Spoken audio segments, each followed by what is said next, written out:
But the DLSS memes were very good. Yes, there's been some absolute bangers. Welcome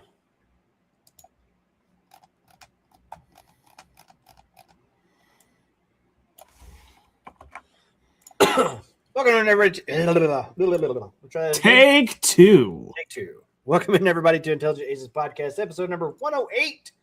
I am your host, Main Ace Chase, the main ace of Intelligent Aces. Alongside me, I got my co-host, Nightingale. I almost said Nemo, but Nemo's not here. I mean, if I had tits, it'd be a lot better, but you could put a little V outfit on yourself or something. And then we also have returning guest, Flutter. Welcome in, Flutter. Hello. She's doing dailies and stuff. And so Genshin Impact. She will join us. Oh, I finished those. she will join us shortly when she's done with all of that stuff or whatever. Nemo is away from her PC at the moment doing some last minute stuff. She's in chat though. She abandoned us. And she may jump in when she gets home if she's got time or whatever, but she's in the middle of packing her stuff, so we will see. We were talking about the Spider-Man trailer right before we went live, and Exotic Butters hits. Perfect yes. timing. Gotta have that to start the thing. Let me get my Twitch pulled up. Probably my YouTube pulled up too. It's the L on him, Flutter. Lies. Notice me, Flutter senpai. Hi, Nemo. Copy this link. Copy. Discord's on this monitor right now.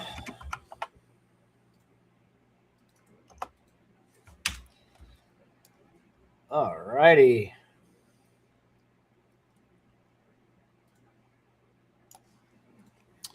All right. That's up. Sweet. Okay. Yay, we're doing it. I should probably do these things. Well, here's the thing. I can't even pull the link until I go live half the time. So I got to be live before I can pull the links and do all those things. I don't know. Hey, you did. You got my back. Yay. All right. So, yeah, we were talking about the Spider-Man trailer that just got released earlier this week. Spider-Man Brand New Day. Lots of cool cameos. I guess we can pull it Actually, a ton of Easter eggs over Spider-Man comic books. Covers are in the trailer. Maybe this way no stream is complete without scuff. This is true. I don't want reaction. I don't want reaction. I want the actual trailer. I want the trailer. If you want the real trailer, I got it. No, I got it here. From IGN? No. No, I've got the actual Spider-Man one. Sony Pictures India. PlayStation, I think, is official, right? No, I've got it right here. This is the official one from the Spider-Man YouTube page. Well, yeah, Spider-Man Brand New Day official trailer HD. Marvel. I mean, this is from Sony. Marvel. Yeah. So this one's. I think this is it. I think this is the one you sent me.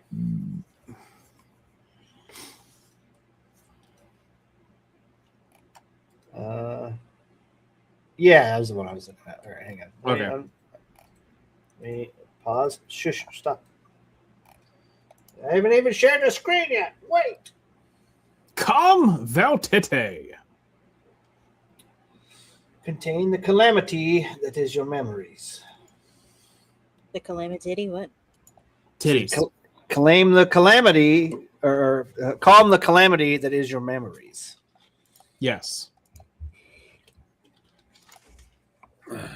Also, just in case you haven't found that screenshot, this one's fucking hilarious later.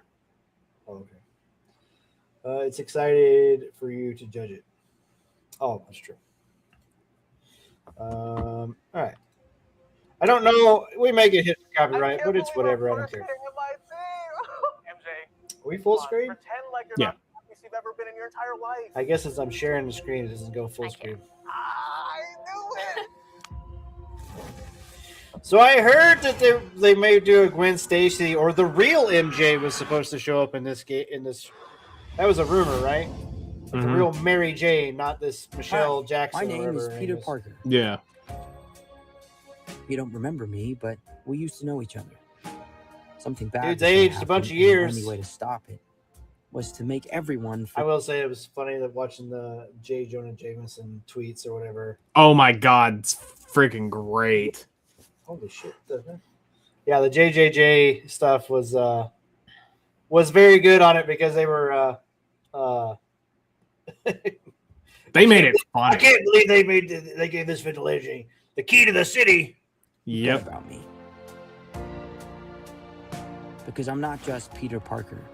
So okay, so they were showing him washing his suit, and they said something about it's another homemade suit, right? Something so it's bad was not going a Tony made super to suit. happen, and Yes. the only way to Again. stop it You was can to make see everyone forget about me. when he dives off the building here too. It's also I'm the not first time just it's a Peter real Parker. suit. It's not I'm painted on him. Right, right. Spider-Man.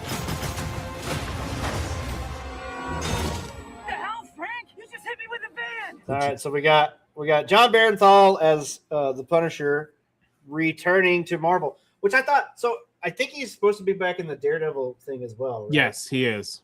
So crazy. But yeah, so we get Suit yourself.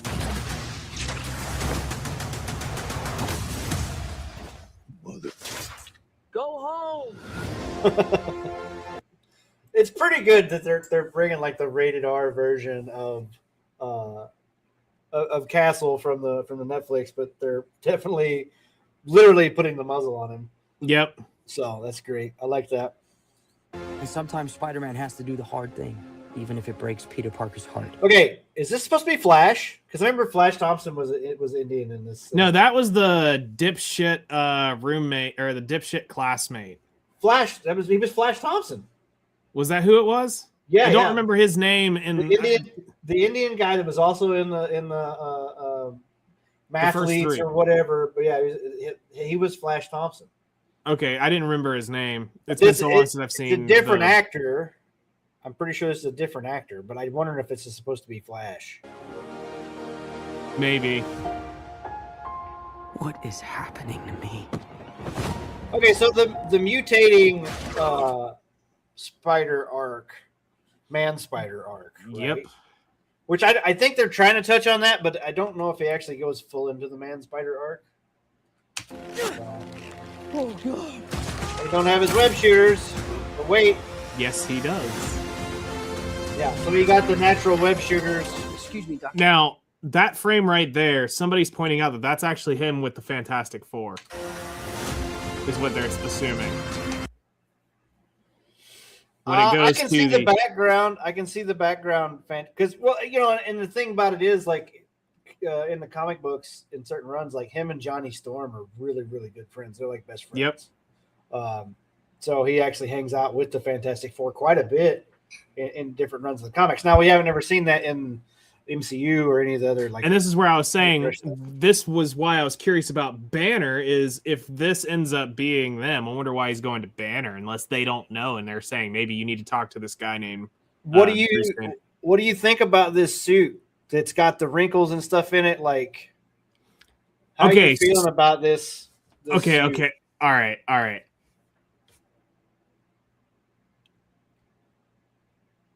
It's cool. Is it Tobey Maguire's suit? No. It's not Tobey Maguire's suit. It's not even Andrew Garfield's suit. And Andrew Garfield had a really good one too. Yeah. But me personally, I've always been partial to the Iron Spider suit. Yes, I like And then the Iron obviously the Spider suit, symbiote suit. but it's supposed to be special, right? Yeah. The Iron Spider suit's supposed to be. And but also you have to remember too, Strange ruined that because he made everything forget about Peter Parker, and that the nano machines were calibrated to Peter Parker. Were there so- nano machines or was it just? The nanotech. So I didn't think he had. I didn't think he had nanotech though. I know. Yeah, that- no, the Iron Spider that he's wearing in Far From Home and Infinity War and Endgame is nanotech. Oh, that's right. He can't use. Suppose, from my understanding, he can't use the nanotech suit see, anymore, which is why he's back on these. At the beginning of No Way Home, he had, remember, they had like the shell was stripped off the outside of the suit, where you seen like the exoskeleton, like mechanical Because stuff of the Doc suit. Ock takes it off of him when he hits, when the arms get on it. The nanotech crawls up his. For a while in Far From Home, he's got the nanotech on his octopus arms. I don't know. But I mean, overall, though, I like the suit. It's cool. It's a very classic Spider-Man look. Yeah. And it's actually a real suit.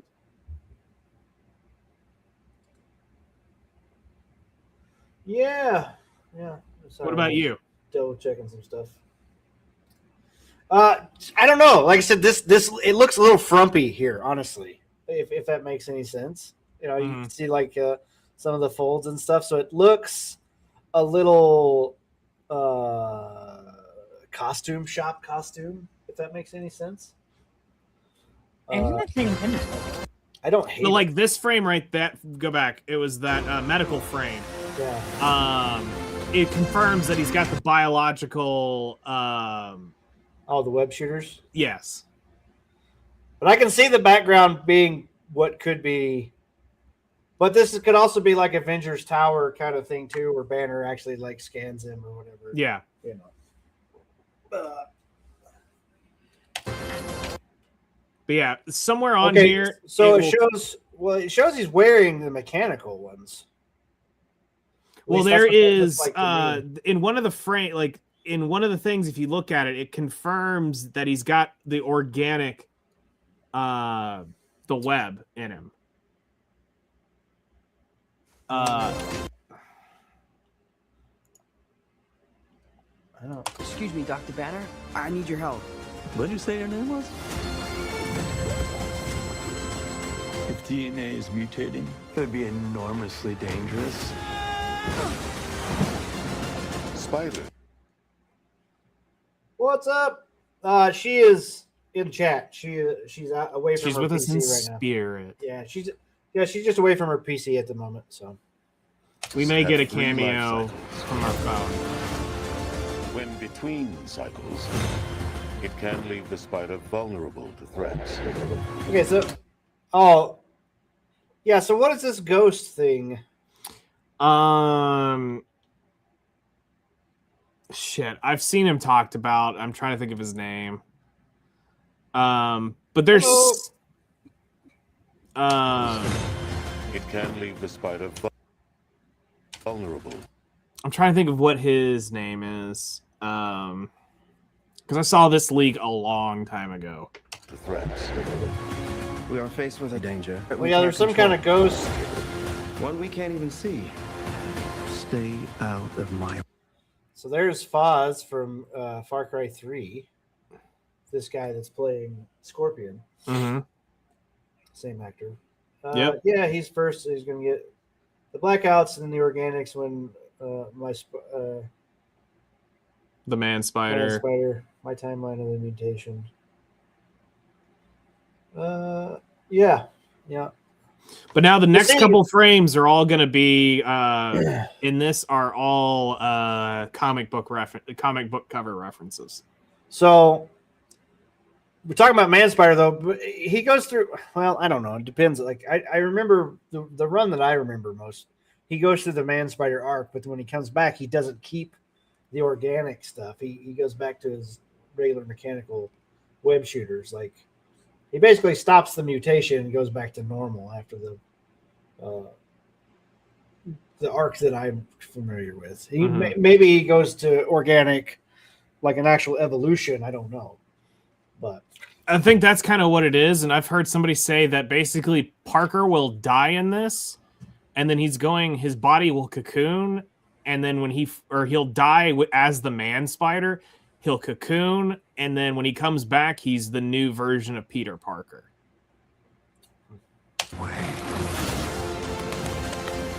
You're losing it, kid. And for those spiders who make it through. okay, we're talking about covers. Yep, there's one. Stay out of my way. This one right here is a cover of him and Scorpion. You're losing it, kid. Oh, him and Mary Jane, I'm sure. And for those spiders who make Then it through, this here So is is a that cover. wait? Is that supposed the- to be Rogue? That's what I've heard of that people have talked about, that he may be a rogue. I mean, the hair's on his hand. But it's the very first. Watch Spider Noir. Spider Noir is not out yet. I'm not sure. The Nicolas Cage one. I'm not sure.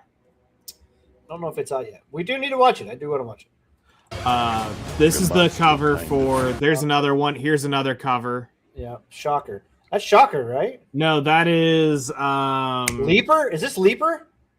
No, I'm trying to think of his name. Well, Batroc the Leaper was in. Well, he fought fucking Captain America. This is somebody else. I heard somebody call it today. I was watching it. Now my mind's gone freaking blank. It's not Beetle. amounts to a kind of. But there's one right there. Captain This is a cover. Boomerang. That's what it looks like. Yeah, I think his name's Captain. Wait, which one is it that's in DC? Hold on. This isn't Bullseye, is it? That might. Hold on. No. There's no Spider Bullseye on it. Man trailer Easter eggs.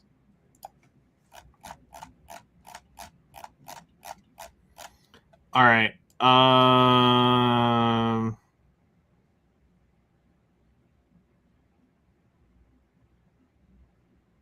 2 minutes and 40 2 minutes 40 seconds trailers. Pretty chunky trailer. Let's see here. It is. So the Invisible is potentially, they're saying potentially is Jean Grey fucking with people. Well, I mean, why would she be evil? No idea, but that's what this one person's saying. Then Scorpion tail move, the next shot of Spider-Man. The MJ. All right, so then forgive me while I nerd out over this scene. Yeah, so it's Amazing Fantasy is the first one where he's holding the guy in the air. Right. Is that comic book. The second one is Boomerang and Tarantula. Oh, so this is Tarantula is the next one? Yeah, Boomerang and Tarantula. So this is then Tarantula. it is that's Tarantula right there. Right. And then the next one is The Hand. Yeah, so the Hand is the villains in Daredevil. Mm-hmm. Which is ironically what the Foot Clan were named after. Mm-hmm. In Ninja Turtle lore. Yep. And yeah, supposedly the same event that makes Matt Murdock go blind, that is supposedly the ooze that transforms the turtles in deep lore. She's not evil. She's just here like the Punisher. Well, yeah, but she wrecked a fucking tank and then like flew off. So why would she switch bodies? That doesn't make any sense. Like, it's her using her powers to go through their minds. Right, like Professor X. Yeah. Yeah. But why would she do that? Doesn't make any sense. Why would she? No wreck a idea. tank? So I don't know. I feel like that one maybe like surely there's a ghost villain in Spider-Man. Yes. Lore. She was not feeling funky that day. Yeah, I guess so. Okay, so we got the Hand. And then here's the Man Spider tease in that frame. So we got The here's eyes. his eyes, but it shows his eyes bleeding right here. So look at the.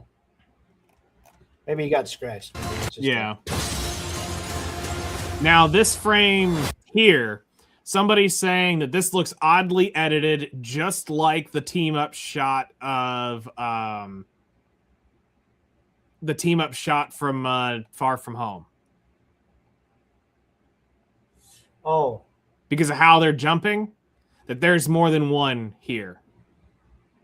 Or somebody else is in this shot for how this sequence that you're on right now goes. right. And they're saying somebody is there. There's no way that is just him. Just Spider-Man? Yeah, they're like, there's no way that's just him in that shot. Because after the shit they did with the Far From Home sequence, probably Jean. I could see that. Possibly, yeah. But just they Well, said it wouldn't be Castle. Rebirth. You got some.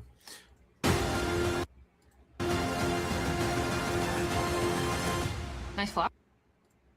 Oh, they're a housewarming gift. I'm MJ. I'm just a neighbor from across the hall. Friendly neighbor. Friendly neighborhood Spider-Man. I got it. Yep. Also, she's still wearing her pendant that Parker gave her. This one? Yep. Nice flowers. Oh, they're So look, so Ned is clearly a Spider-Man fan. Yep. Still, even though he doesn't remember Parker, he's still a Spider-Man fan. So he had some pictures in the background. Yep. housewarming gift. I'm MJ. I'm just a neighbor from across the hall. Friendly neighbor.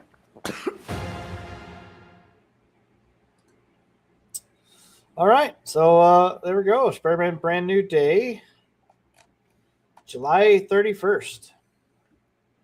Yep. Interesting. It's going to be interesting, to say the least. Yeah.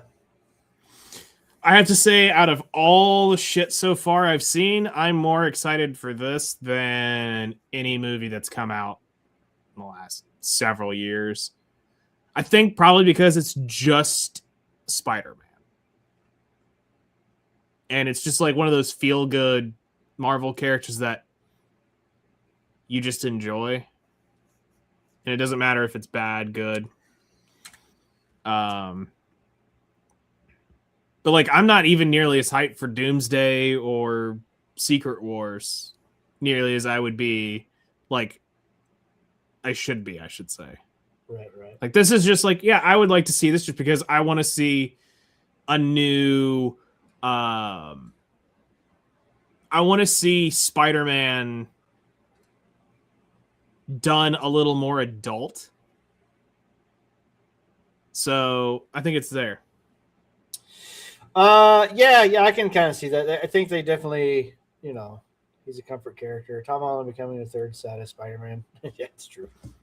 The rumors that I've been seeing is they're probably going to kill off Tobey Maguire's Spider-Man in Doomsday just to show that there's real stakes or whatever the fuck. So I've seen a couple things. I've heard that we're actually going to get Garfield as the symbiote version, which would be interesting. Yeah. That'd be cool. I did say somebody was mentioning in this podcast I was watching, like right now, like I don't even know how they would do it, but like at this point, they should give Garfield the third Spider-Man. Like they should finish that trilogy out now, somehow. I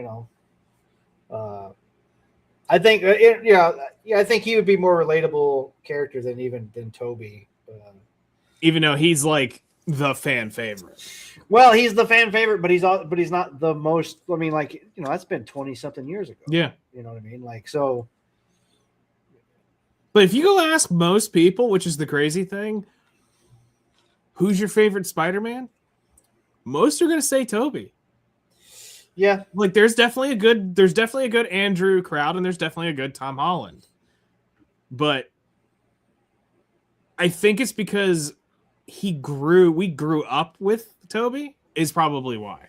Well, like I said, but it hits to the younger demographic and stuff too. Like yeah, there's people that were even born when those movies were out. Yeah, and then getting into the MCU, I mean, those are all like out of sync, really. Yeah. Yeah, cool. So there's our Marvel talk. We did a little Marvel chit chat. DLSS 5 happened this week. Big NVIDIA announcement that happened. Yeah, And, we need a DLSS 5 Flutter now. Huh? What? Yeah, we should upscale Flutter Yeah. DLSS style. I'll give you some examples. Use. If I can find the right buttons, I will. Yeah, so a bunch of memes were happening because of DLSS 5. We got CJ, DLSS off and on. We've also got Kratos Yep, now that's believable. off and on. Sonic. What? What? I think it should be the other way around. No. This is the more realistic one for sure. Okay. And then last. Oh my god. That's fucking evil. Yeah. So the worms one was fantastic. Let's scroll through some more. Here's what Resident Evil. It's on and off. I believe it. Yeah, That just looks like a mod at that point. So here we go. And this one again. Oh, man. Here we go. Oh god.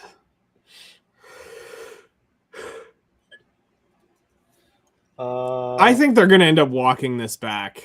DLSS 5. Oh shit. Oh yeah, here's John Marston. So little Red Dead. Yeah, it's Minecraft Steve here. I was trying to find. Oh yeah, here's another Minecraft Steve. Oh no! Stop!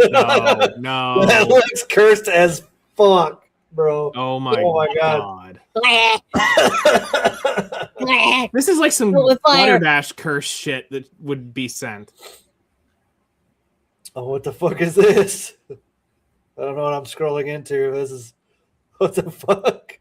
What the fuck am I seeing? Another AI video that is cursed. Yeah, what the hell? Oh, here we go. Yes. Here we go. Here we go. Also, Street Fighter. Oh, God.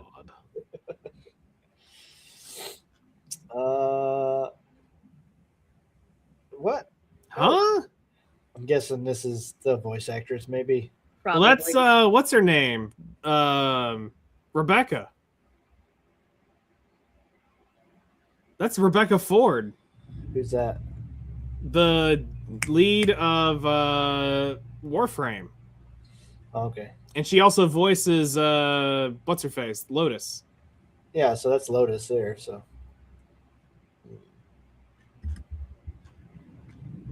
Oh, here we go. We got a Space Mommy. Yep. At least it's still got triangle titties. Yeah. I was expecting actual titties. But they went with the triangle. The mushroom. Oh my gosh. Here we go. We got some upscaling. Wait, was that what's her face on him? Yeah. Oh no. Oh, this is the best one right here. You know what? DLSS off. DLSS on. Yep. So there you go. PS1 Hagrid. Oh no. Oh no.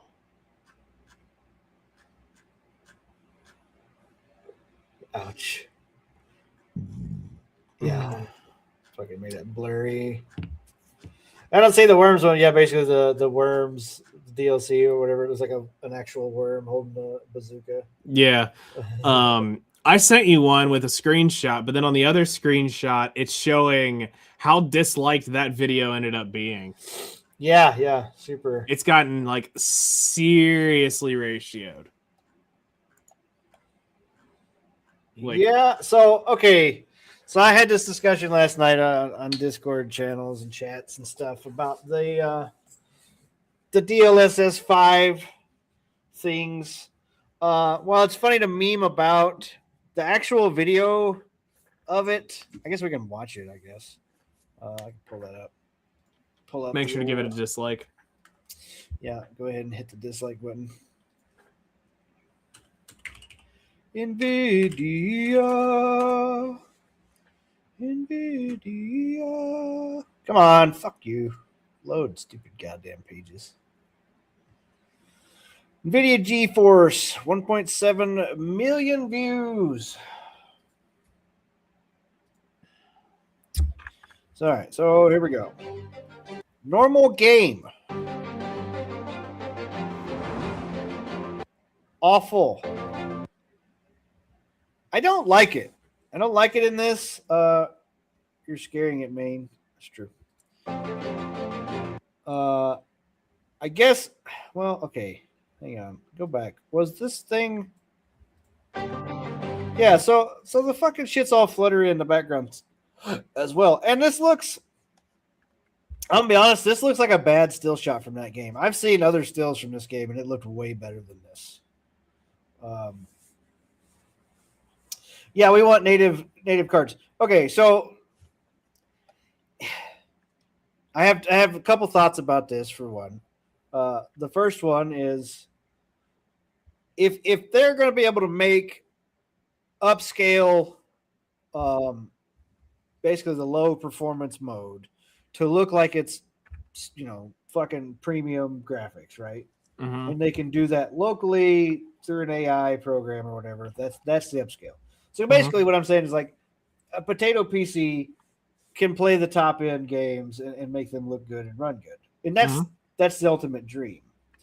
On the flip side, I think to do this tech demo, I think the rumor was they have to run 25080s or 25090s just to make this shit run, and it only runs for like 2-3 seconds, right? So it feels to me like they're it's like they're stuffing their bra, if that makes sense. Like I can't think of a better analogy than they're trying to show off shit that they don't really have. You know what I mean? Okay. Like they're trying to show their investors, oh look what this can do, and it's like, yeah, I mean, I could put this same picture in Grok and do the same fucking thing with Grok. You know what I mean? Like it's not that impressive, but I think they're trying to show a tech demo for something that they can't really pull off. But they're promising that they can pull off, but they can't really. Catfishing, yes, thank you.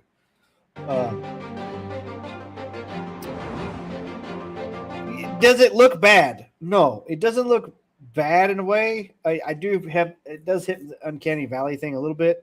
Changes the lighting, gives some more detail. The hair got like infinitely better.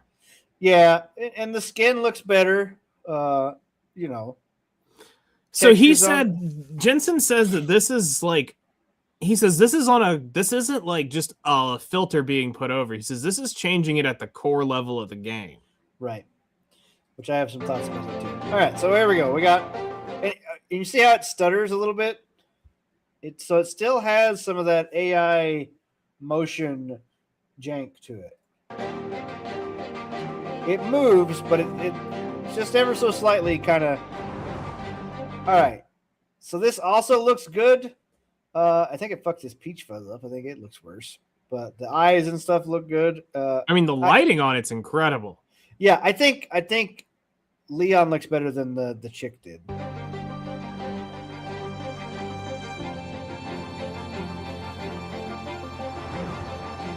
I don't like this one. It's too much.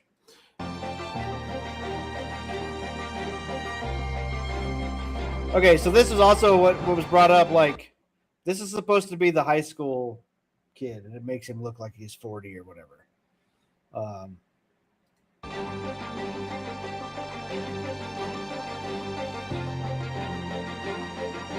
Starfield.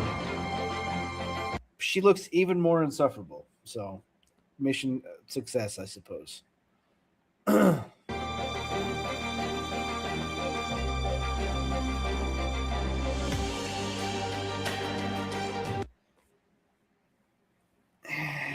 Oh yes, it's like good sitcoms and teens in their 30s. Yeah, true.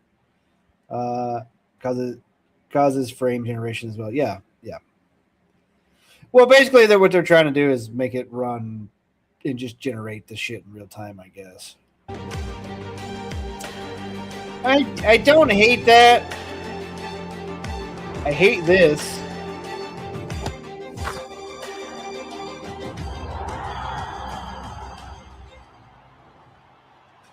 That just looks stupid. Whoops, wrong thing. Don't click that. What are you doing? I have a feeling like when it actually gets released, it'll be different. But you got to think that's got to go on the 6 series card. But okay, so here's 5 series thing. Here's another thing that I found too while I was doing some little bit of the show prep. Capcom and Ubisoft developers surprised by DLSS 5 announcement. We found out the same time as the public, so they didn't even know that they were using their games. So supposedly Todd Howard was all for it. There's an interview with Todd Howard saying like, "Oh," and then somebody commented like, "Oh yeah, of course you want somebody to fix your game," you know, right? Something that you will never do, right? Yeah, but supposedly Capcom was not, among the many debates surrounding this DLSS 5, contribute to the artistic direction. It does basically change the artistic direction, which is better or worse, whatever. I don't know. Game looks stupid on a base. DLS is making it worse, which is funny. That's true. Yeah, I don't know. This is to me, like I said with the tech stuff there, I feel like this is a catfishing thing. I think they're just trying to show off potential of what it could do, and I don't think it's anywhere even fucking close to being. All right, I'll put it to you this way then. This is probably ray tracing 1.0. It looked like an amazing idea at first. Yeah, implemented like shit, but then once it got done, you're like, well, yeah, okay, this looks fucking sick. Well, yeah, you got to think about how ray tracing changed lighting forever in games. Well, yeah, it looked great. They're adding. They're adding fucking features to the car that nobody really gives a shit about. They're supposed to make things better or whatever, but nobody cares. It's like a sunroof on a car. They actually have no fucking purpose. You know what I mean? They look cool, but they're technically fucking useless, right? Sure. I guess the only time they'd be useful is if you could get out of them if you drowned your car. Other than that, useless. Sure. So they're adding features to the cars that aren't necessary, right? Windshield wipers on headlights, kind of bullshit, right? Hey man, don't knock Mercedes-Benz. That's exactly who I'm knocking. Because they do it to fucking sell it at a higher premium, right? So that's why they do this. And so devil's advocate of this with ray tracing. Now, granted, I've played like 2 games with actual like ray tracing style stuff on it, and they looked pretty good. Could I play the game without them? Of course I could. It didn't fucking matter. Like, it did look cool, true, but at the same time, it was take it or leave it. I didn't need it, right? Yeah. So devil's advocate here is this could allow lower budget cards to look sick. Exactly, which is what I was trying to say at the beginning. I'm not wording it correctly. Yes, if you could run a lower end card, an 8 gig card or whatever, it could run the same as a of one twice its size or whatever, or the CUDA cores or whatever the fuck the teraflops or whatever the fuck they got, Yeah, which is a cool idea, and it could reduce the cost, but at the same time, like, if it kills the fucking PC market because all the parts are priced out so nobody can get into the PC market, then who the fuck cares at that point? You know what I mean? Yeah. You know what I mean? Like like Porsche, their Beetle with DLSS on. That's true. That's true. Yeah, I don't know. We'll see. Honestly, this affects me as absolutely zero. Yeah, because I hate AMD, so I can't. I mean, I don't use DLSS, so but I'm just saying, like, I can't even use this. So I actually don't really care. Yeah. And I'm sure AMD is going to come out with their fucking same fucking AI bullshit. They've already been talking about it too. So Yep. they're not without sin for sure. Here's something that I don't know if it can be proven. I always find these things hard to be proven. PS5 led Resident Evil Requiem sales in the US, outpacing PC. But PlayStation doesn't give up their numbers.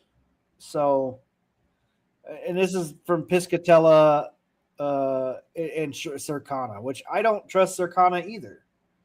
Like I've seen the Circana and the Matt Piscatella bullshit. They did the same thing with fucking Ghost of Yotei, right? Mm-hmm. They talked when you don't show your numbers, something's wrong. They talked about, oh, it sold so good, but then they laid off half the staff. Or they talked about, oh, the game was a complete flop in boardroom meetings.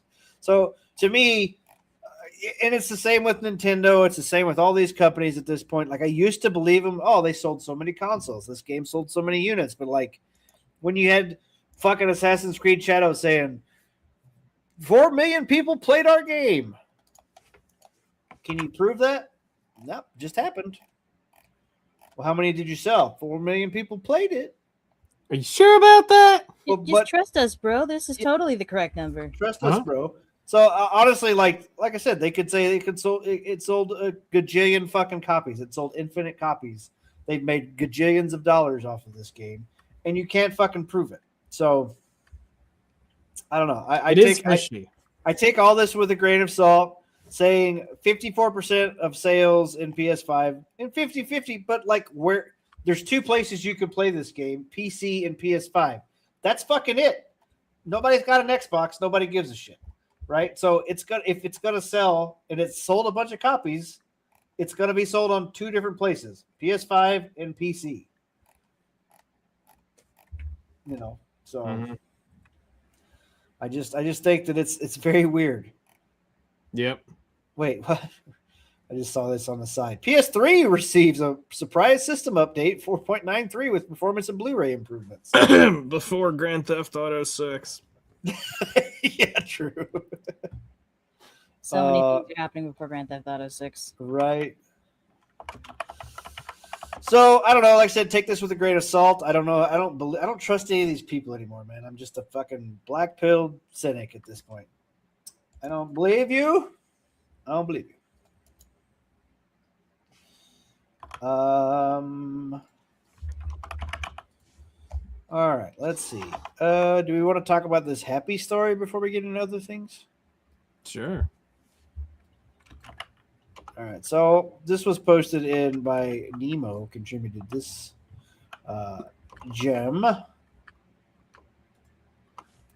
After 4 years of work, Solo Dev breaks down in tears after opening Steam and learning his game made $250,000 in a week. I feel like I really don't deserve this. I don't know why people are so nice. I don't get it, man. Tangy TD is one of a zillion small indie titles people are quietly enjoying on Steam. Got 89% positive reviews, vibrant pixel art, and a generally nice vibe. But it's not the kind of wild success story that tends to generate headlines. Yet, for Cakes, I don't know what your name is. We're gonna call you Cakes. The solo developer who created the tower defense game, its emotional success story. Cakes is also a streamer and YouTuber and has been documenting his journey on Tangy TD from the very start 4 years ago. When the game finally launched earlier this month, he invited his community to watch his first reaction to the game's day one number sales. The emotional response he and his wife had when the first revenue figure over 30,000 was so wholesome that clip soon went viral and the number was nothing. However, compared to what was to come soon, Cakes again invited the community to see his reaction to week one sales report, this time after Tangy TD developed a week of buzz in response to the previous stream. In this clip, you can see above Cakes is already visibly emotional as he opens his back-end page of his Steam developer account. He clicks through the stats in his game sales and instantly bursts into tears. $245,000 in gross revenue, 197,000 net revenue, 28,000 units sold. His wife sitting nearby shouts for joy and embraces him. Cakes happened to be streaming when Dexterito shared a clip above. I feel like I really don't deserve this, he remarks. It was so amazing to see how many people have come out to support me essentially and what I do. It's just crazy. I really don't know what to say. I don't know why people are so nice. I don't get it, man. I don't know. I feel like I don't deserve this at all. But yeah, I did work. I did not stop working in the end. It's a weird thing, right? In the beginning, I did it for myself because when I was younger, I wasn't and wasn't as long together with my wife as I am now. I did it more for myself. Also, we didn't have a baby together yet, but over the years and turned into more like I want to provide for my family while at the same time also doing something that I love, but only if it works out. Clearly, it has worked out. You can check out Tangy TD for yourself on Steam. So, there we go. Feel good story. Yay. Nice and wholesome. Yeah. Awesome D's nuts. Way to fucking ruin it. Oh my goodness. Speaking of ruining it, no, I don't know. Death Stranding 2 PC port has leaked. It is being pirated ahead of release. Those sons of bitches. Oh no!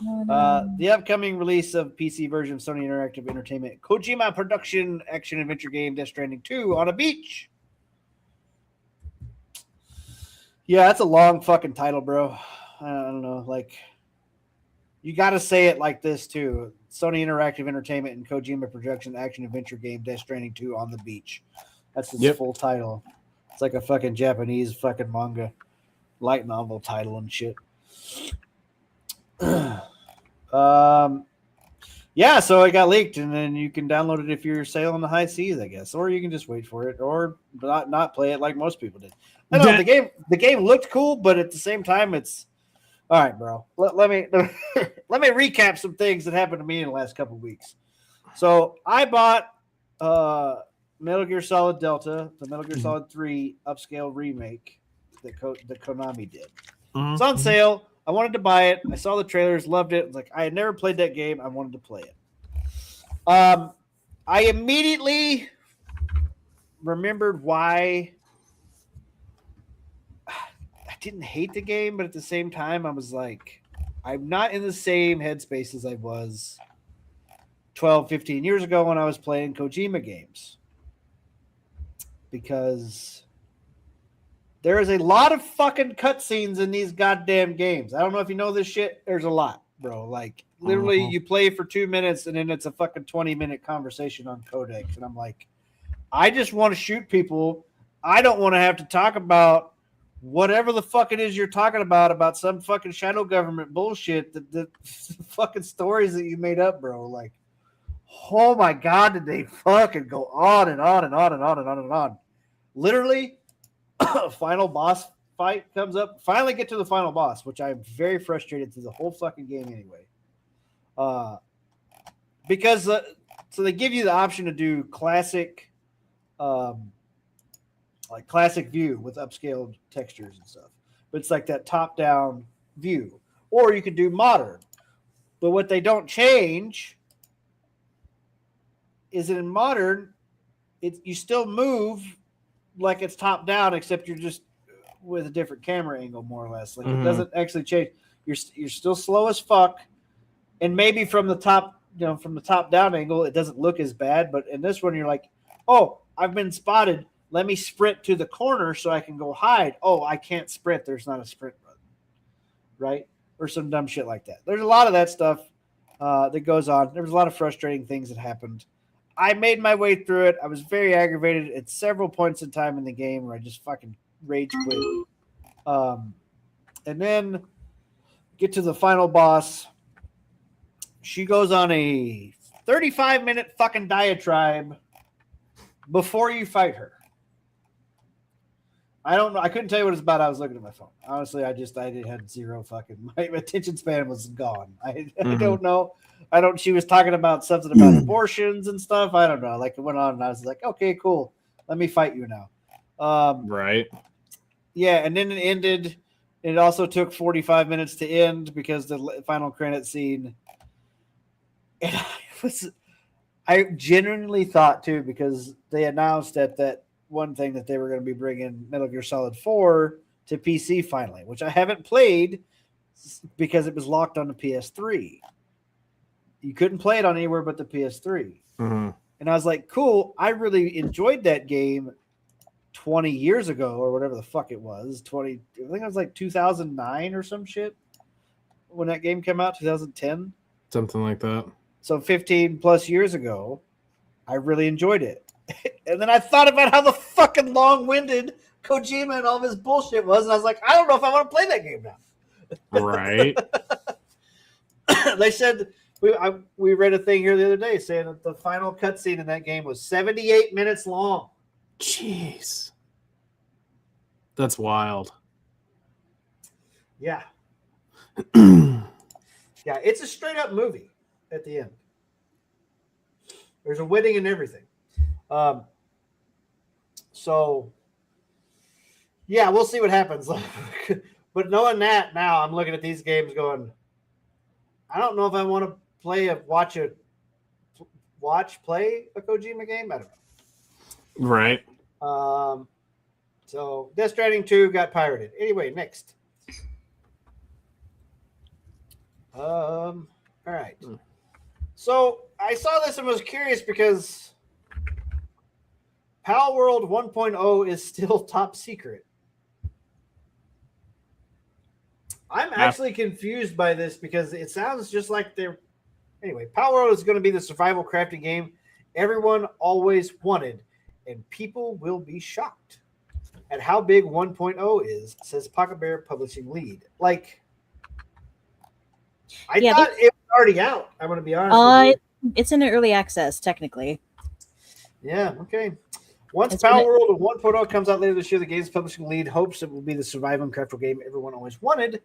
Pocket Bear Publishing head and communications lead John Buckley told Games Radar Plus during an interview at GDC, Power World's 1.0 launch should have a little something for everyone, and it's quite a broad genre.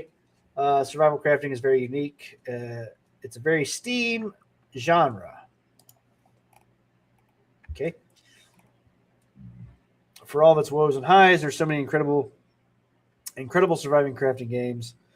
But I think every survival crafting game has their ideal version of what survival crafting should be. That's you said that a lot. Yeah. And we hope Power World 1.0 will be that kind of something for everyone. Lose yourself in this world survival crafting game. That's 4 times in one sentence. Yes. That's a lot of. Yeah. So, okay. To put it bluntly, Power World is going to be a survival crafting game everyone always wanted. Okay. Fucking okay. I get it. This was probably written by AI. Yeah. Well, yeah. It's still quite top secret, Buckley. I don't know. AI, I think, writes better than this. Buckley says of Power World 1.0, it's going to be things that surprise people. I think people will be shocked to see what we've achieved in a survival crafting game that everybody always wanted is going to fall somewhere at a weird point players can jump into. 1.0 of your existing character in a survival crafting game everyone always wanted. If you want to, we're not force swiping anyone. You can jump into the survival crafting game everyone always wanted. But we will go to the kind of softly recommend you start from scratch in the survival game that everyone always wanted, because the kind of everything is going to change from the beginning to end. And it's all going to be a change in the survival game that everyone always wanted. So yeah. Okay, well, cool. I guess the survival game everyone always wanted is coming out later this year. Do we have a date for this? Not that I see.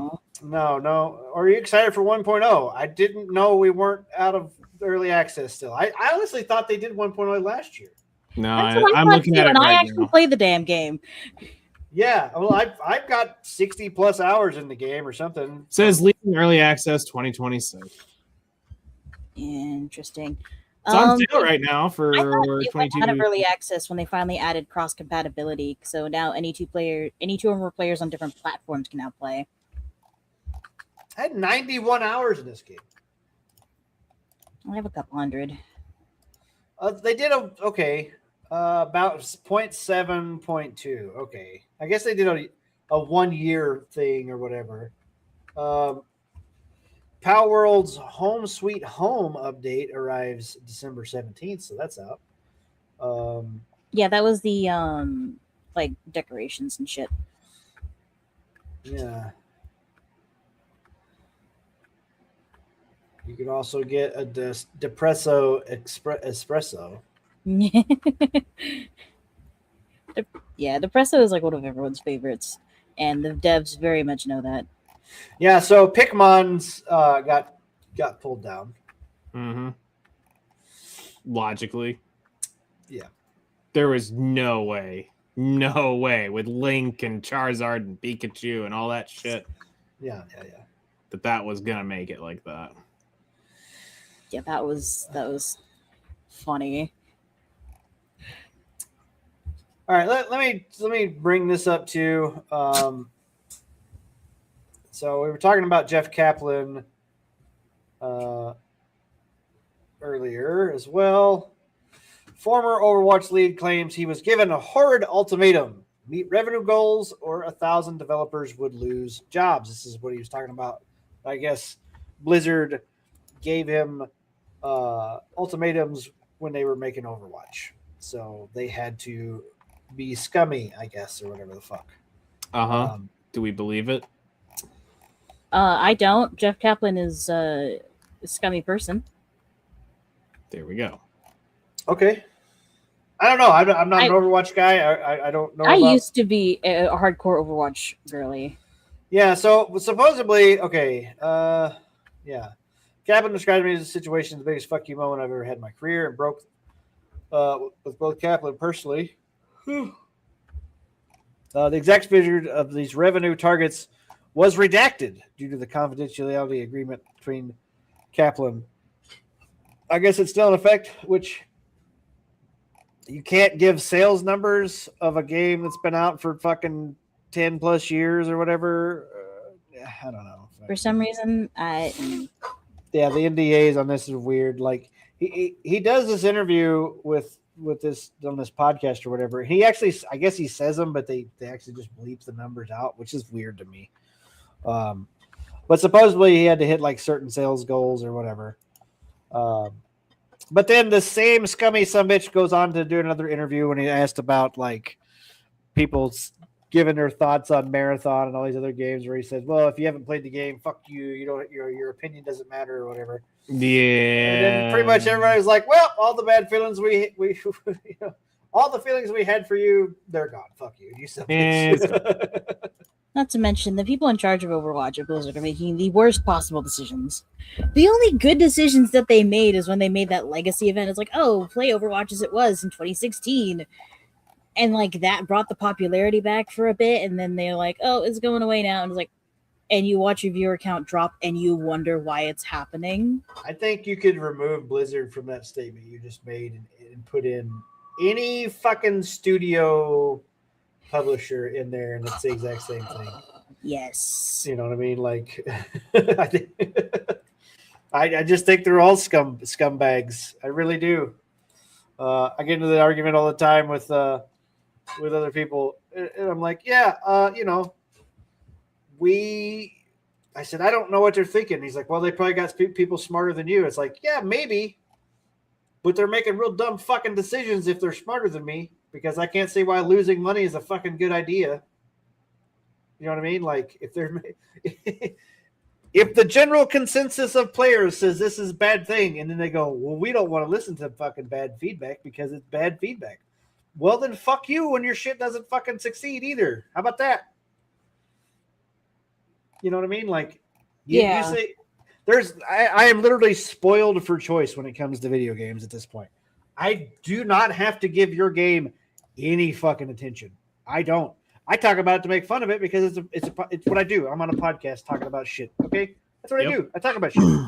But at the same time, like, I don't have to. I don't have to play Marathon.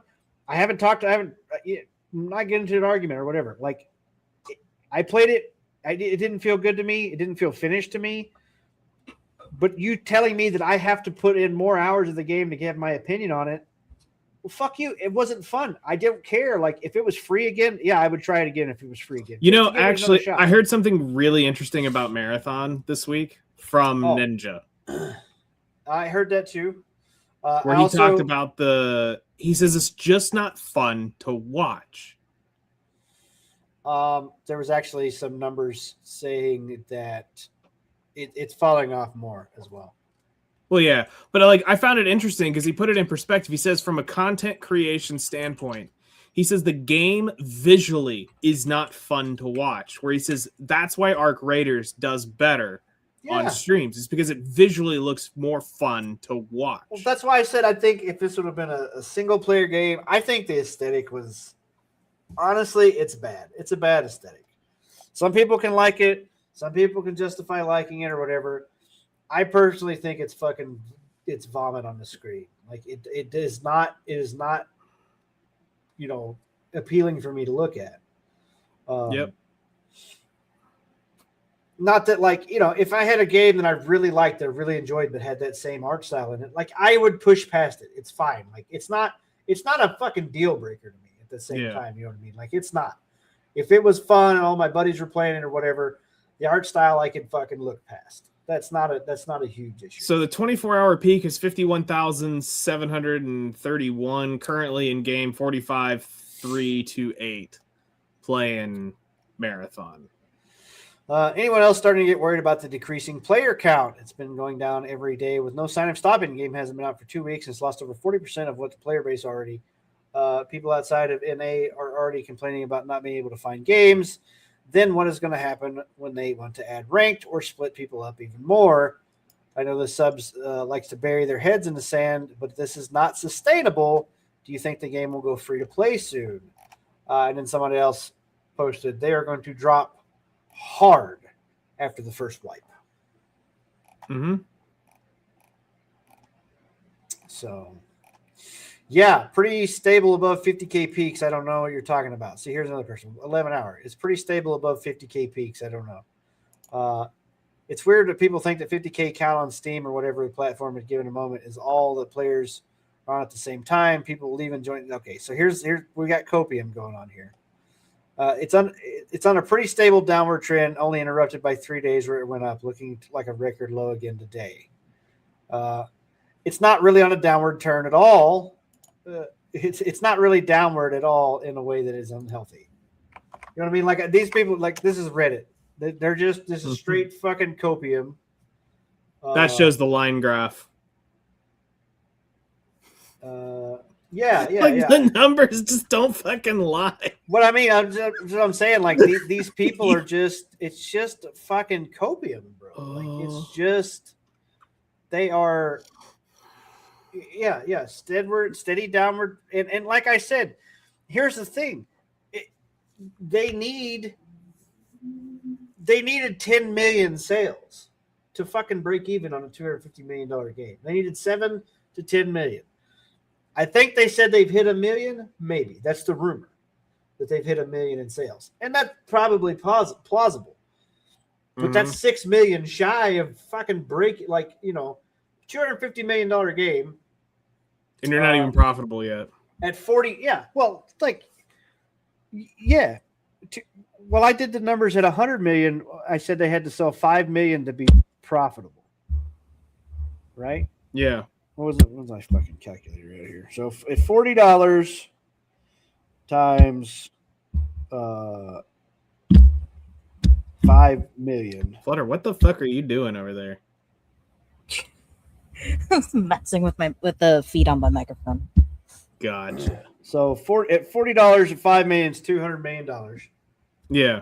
So $200 million. So that's at 5 million copies. So okay, let's go to fuck. That's not what I meant to do. 40 times 7 million copies is 280 million.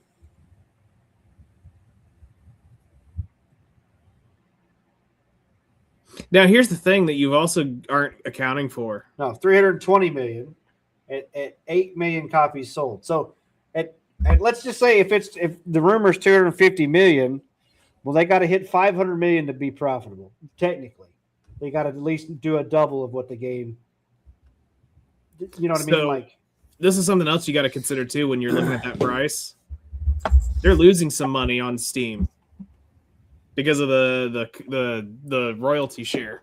Yeah, 30% or whatever. True. I know. I'm Well, sure okay. with Bungie, they've got a deal with Steam, so it's probably less. I thought it was 30% for everybody that's on the platform. Like there is no really? favors. That's what I'd always. Oh, heard. if that's the case, then cool. Get fucked. So It's then what- that means it they've got to sell even more on Steam. It's quote unquote. every dime. It's 30% on every money spent. So Okay. same with any DLCs or anything like that. It's 30%. Then cool. Then it's a fair game. But they just So- means they have to sell slightly more on Steam. So even if they sold 8 million copies or whatever, and some fucking microtransactions, and the microtransactions would need to be recurring, and people need to be dropping another $40 to $50 or whatever to be able to get into profit ranges. Yeah, they're not there. And the only way, and like I'd said before the game launched, the only way to ever get there would have been for them to have a fun game that people wanted to fucking get into and play with friends. That'd have been it. Yeah. But if we got a steady downward trajectory, people are going to go, well, I heard that it's losing players, so I don't know if I want to play that. Right. So that, like, even if, like, well, I kind of wanted to play the marathon game. I heard people said it was good, but it's also losing players. So I don't know if I want to play it. You know what I mean? So there's more. It's with this downward, like there's even less incentive to get into the game now. If the numbers were going up in the other direction, like it was steadily increasing players, people go, oh, more and more people are coming around to the game. Maybe I'll give it a shot too. There's a lot more like, probably one of those people hate money, and why can't they hate it in my direction? That's true. Agreed. All right. So it is still sitting at an 86% reviews. I think that's botted. There's no way it's not.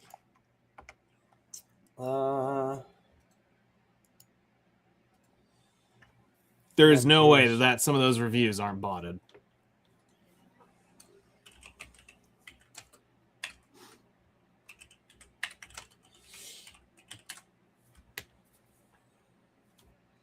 I did watch the Fleekazoid. Fleekazoid made a video about Marathon. I think one of the best jokes in his video was, I keep having this problem where I die and the enemies don't. Oh, shit.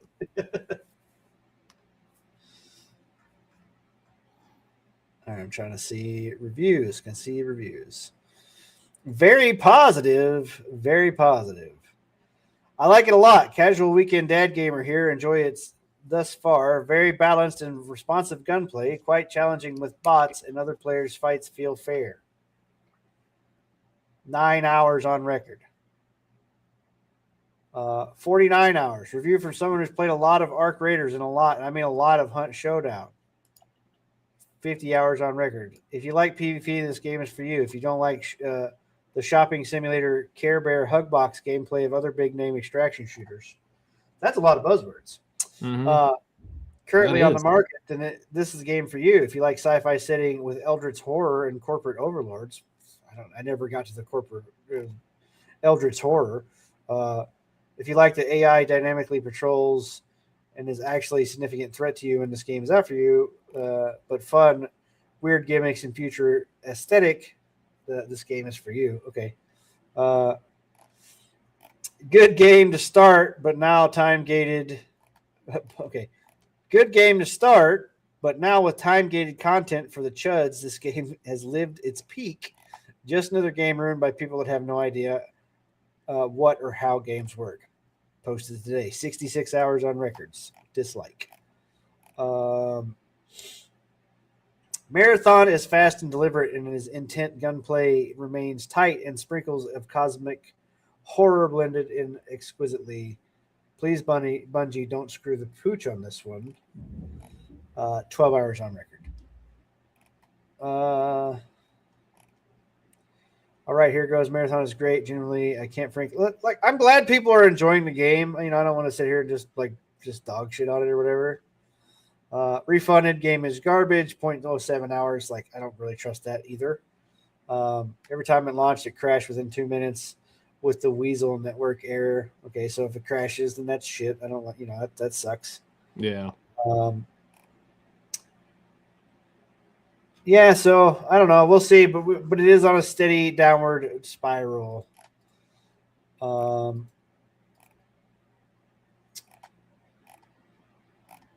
the fuck? I think I closed the tab that I had open.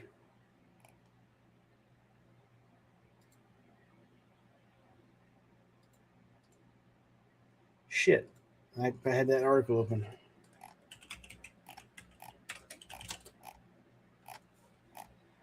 Yeah, I was in the Reddit. Where did it go? Right, here it is. Here it is. All right. Let me share this tab. So, yeah, anyway, so we got some copium in the Marathon Reddit for sure. We'll see. Like I said,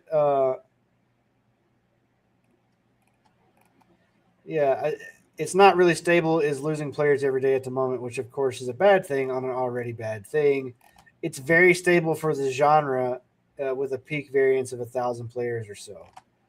88K to 51K yesterday in less than 2 weeks is stable. Okay, bud. But when it's down 40K in a week or two, we'll see what you have to say then also. Yeah, so, bro, thinks this launch numbers matter. I don't know what to tell you. On day-to-day running average is the only thing that matters here right now. It's stable. Yeah, so this guy is really still referencing launch numbers. So here's the thing, too. There was 140,000 people that played on the server slam, and only 80 came back and bought the game. That tells you enough that you need to know right there. I mean, that's something, bro. You know what I mean? Like, all right.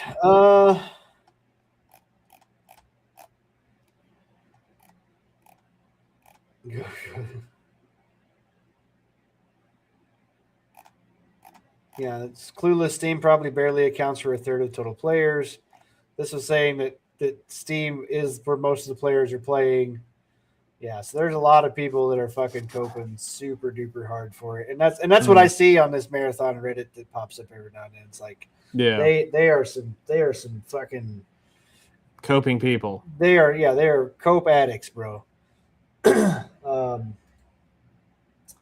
Which, like, you know, just be honest. Like, well, you know, that kind of sucks. Like, I really hope it turns around. You know what I mean? Like, just that's one thing I really wish in this industry would be more of, is just more honesty. Yep. On shit like that.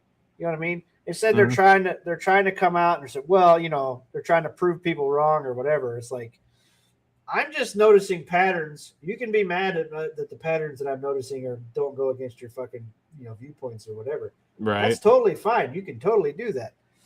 But that's just what I'm seeing. Yeah. All right. So let's jump into the big topic, I guess. Unless you guys have something else you want to bring up while I go pee. Nope. I think it's time for the big. Flutter, what about you? Do you have anything to bring into any gotcha news or anything like that? Not really. Not really. Okay. Well, I'm gonna go pee, so I'll be right back. All right. So, let's see. The one thing I guess we could rag on a little bit while we wait is on SteamDB. You know, I've been keeping up with a bunch of different things, and one of my favorite things is always to laugh at games failing horribly. Is 1348 is struggling. And when we mean struggling, we mean struggling. I'm trying to remember what that game is. It is the terrible-looking medieval game. Here, I'll send you the Steam chart thing so you can see it. But yes, it peaked with an all-time high last week of 427 people. It currently has 20 people playing it on Steam. But hey, they're listening to your feedback. I guess they are DMing each one of the 20 players that are online and getting their feedback. Oh, wait, but they blocked comments on their X profile, so you can't comment on that profile post. Yeah. They had an all-time peak of 248 players. What the hell? Yeah. The lesbian night game. So then, honestly, that made lesbian. I guess that wasn't gay enough because it's the goddamn into a fight at the end. No, it's the goddamn bowl cut there. Well, supposedly too, the game is super janky. Yeah. And they say they're working on it and they're gonna fix it. And I'm like, why? Just shut it off. You ain't getting above 400 players again. And here's the thing that everybody's saying. They're like, show your Steam page like that guy did and show that you had 250,000 wish lists on this game.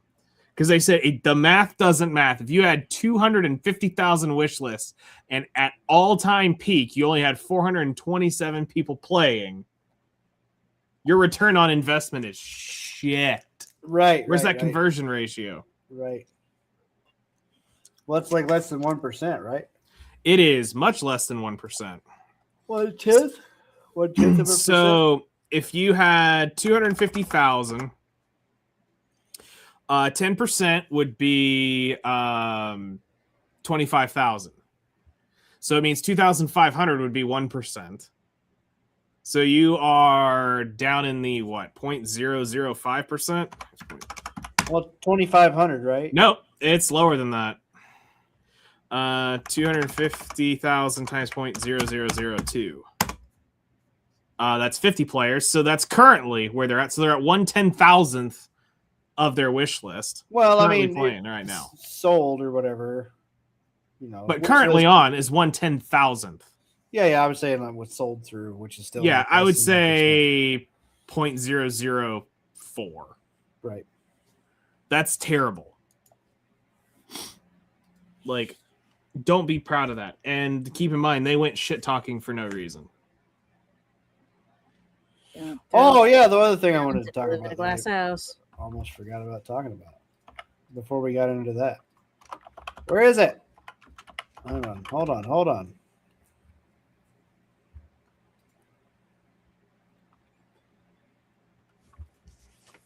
Before we get in, there's one thing I meant to talk about before we get into Crimson Desert. Are you familiar with Afroman? I is not. I am not. You're not familiar with Afroman? No. Negative, Ghost Rider. Because it got high. No. Colt 45, Nope. 2 zigzags. Nope. Well, okay. I smoked some weed to this song back in high school, back in my day. He was a rapper. He made some parody rap songs or whatever. And anyway, so this is Afro Man here, clearly with the afro. I was going to join the pod, but then I got high. It's true. Yeah, he's got some pretty funny songs. I sang along to most of his songs back in the day. So 3 years ago, I guess some bullshit charges came up.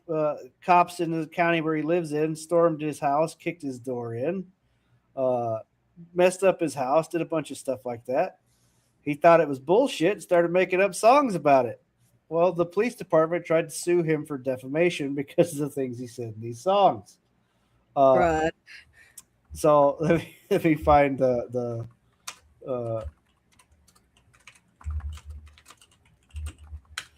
let me find the songs here. So one of them, Lemon Pound Cake, where he talked about there was this fat officer that stole a piece of lemon pound cake off of his fucking countertops while he was raiding his house.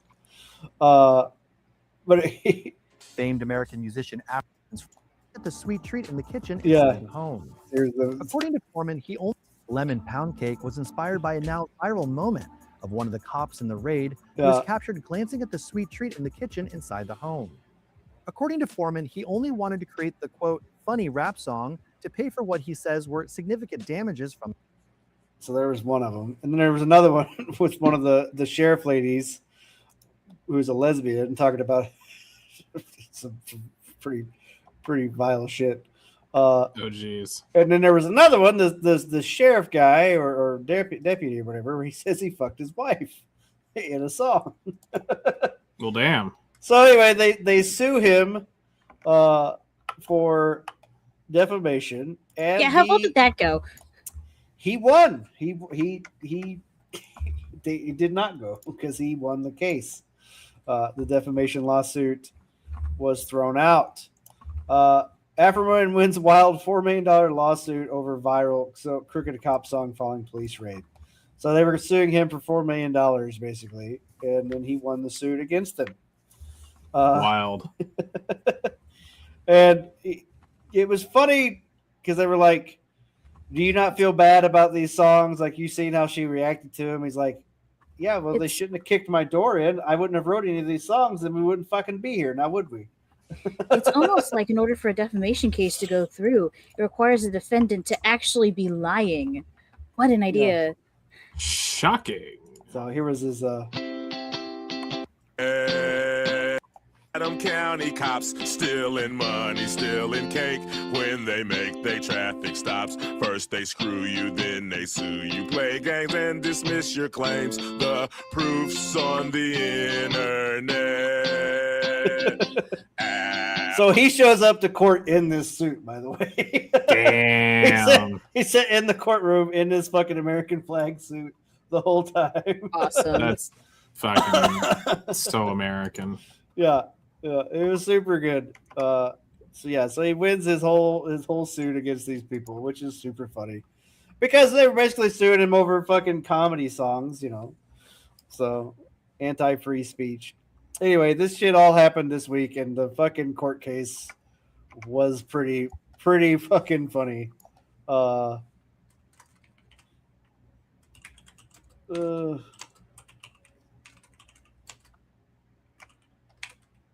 See, there's those videos. Yeah, here's him defending himself. And the more lies, outrageous lies you tell about them, the more money you can make, right? Fact. They never should have came to my house in the first place. Fact. Yeah, this is him doing. He's wearing his fucking glasses and everything. In my music career. All of this is their fact. All of this is their fault, and they have the audacity to sue me. These people and you are the predators and the victim at the same time. There you go. That was his defense. That's an awesome clip right there. Yeah. Yep. So there you go. Damn. The more you know. Yeah. So he won his court case. That's what I wanted to bring up too, because this is funny to me. I like Afroman quite a bit, and he's pretty based. He did his "Because I Got High" song. He did a parody right before the last election, talking about Biden's son Hunter because Hunter got high. Oh jeez. So pretty based, pretty funny. All right, let's get into the other biggest story now, which is Crimson Desert. Yeah. Came out today. And the reviews are kind of all over the place. I wanted to bring up, let me find this this one.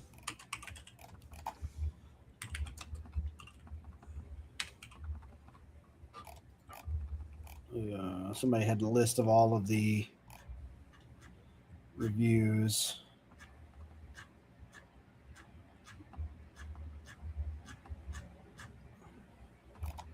Yeah, so, and also there was some people who were like,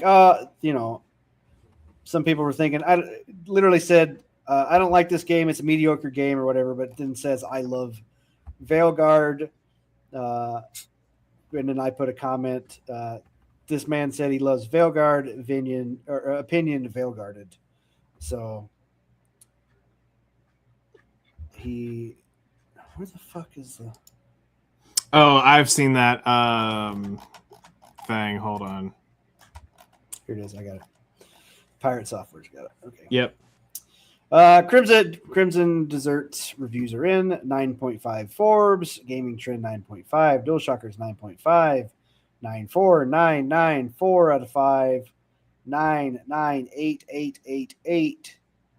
Open Critics 82, Metacritic 77, which I don't understand how. I don't understand Metacritic. I don't guess. IGN's a 6. Well, does that lower it? Well, I didn't think IGN's had been like officially. Yeah, but it's already out as a 6 star. Well, they said it might be a 6, but yeah, whatever. Yeah. Also, like here's Metacritic was a generally favorable 82 with Veilguard, and it was an absolutely atrocious fucking game, right? Yeah. So But I am seeing a few things too. I watched some other people play the game earlier. Yeah, so here was a Crimson Desert reviews failed to meet hype as Pearl Abyss shares tumble 29%. So I would say, honestly, if this game does well, it may be good to go buy Pearl Abyss stock because I would imagine this game is going to do well because mainstream doesn't like it. And the trend has been, as of late, when the mainstream doesn't like it, the general population does. So, you know what I mean? Like, so we'll see. We'll see. I don't know if we can buy that on our market. I will check. Pearl Abyss? That ticker. Oh, yeah. KRW.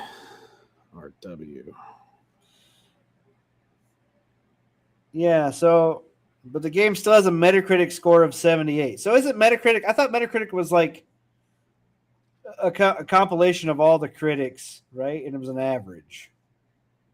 I thought that's what Metacritic was. Am I wrong about that? Or is Metacritic just like a separate review site?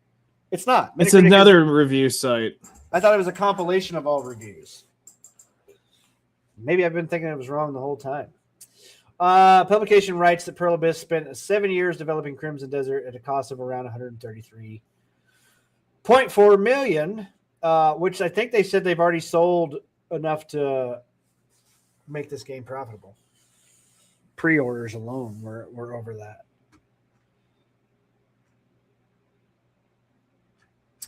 So if pre-orders alone have already sold more than 100, more than what their initial budget was, and fuck cares, man. Viewers think the game is too hard and they are too stupid to do the puzzles. Nothing to see here. Shares will go back up as soon as the game goes live. People with the ability to actually fire more than 2 neurons at the same time will start playing it. That's true. I mean, currently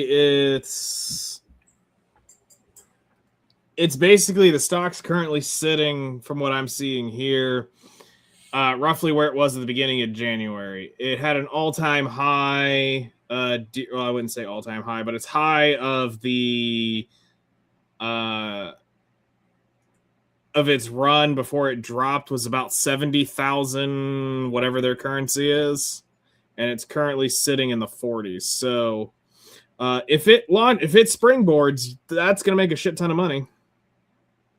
I mean, in one day it gapped down 20,000, which is fucking brutal. But yeah, I don't know if you can buy this stock on the on a US market.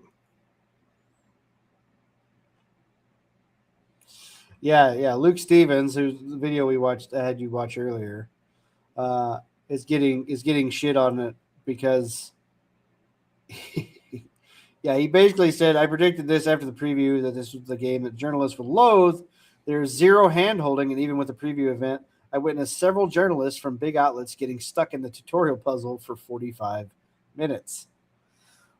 It's the fucking Cuphead all over again, where they can't get past the fucking tutorial levels. Yeah. The moment the normies leave with their wrists gone, this bitching will end. With their wrists gone? Yeah, so I'm still looking at this. So we got GameSpot 7 out of 10. Metacritic's at 78. I really think, and like I said, I've watched some people playing it. I know you were talking about how what you've seen seems very close to Black Desert. In playstyle wise, I did hear that the game has a steep learning curve. Controls are a bit disjointed. So Crimson Desert review so far, IGN. It's not enough Crimson Desert. There's also stuff with baffling UI decisions, including an inventory system which seemed designed to simulate the experience of carrying your food home when you don't want to pay for a carrier bag. Yeah, so Luke does address that in his video where he's saying that like they're trying to They figure out literally wanted it to be an inventory that you carry, and it didn't make sense. And they doubled the inventory, but they are looking at soon-ish. It will. For your base building. Yeah, for your base building stuff, so you can add like if you mine rocks or whatever, you can do this. Nemo, thank you for dropping in. See you later.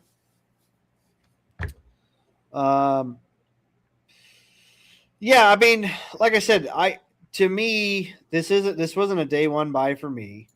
I don't know if this is even a game I really, really want.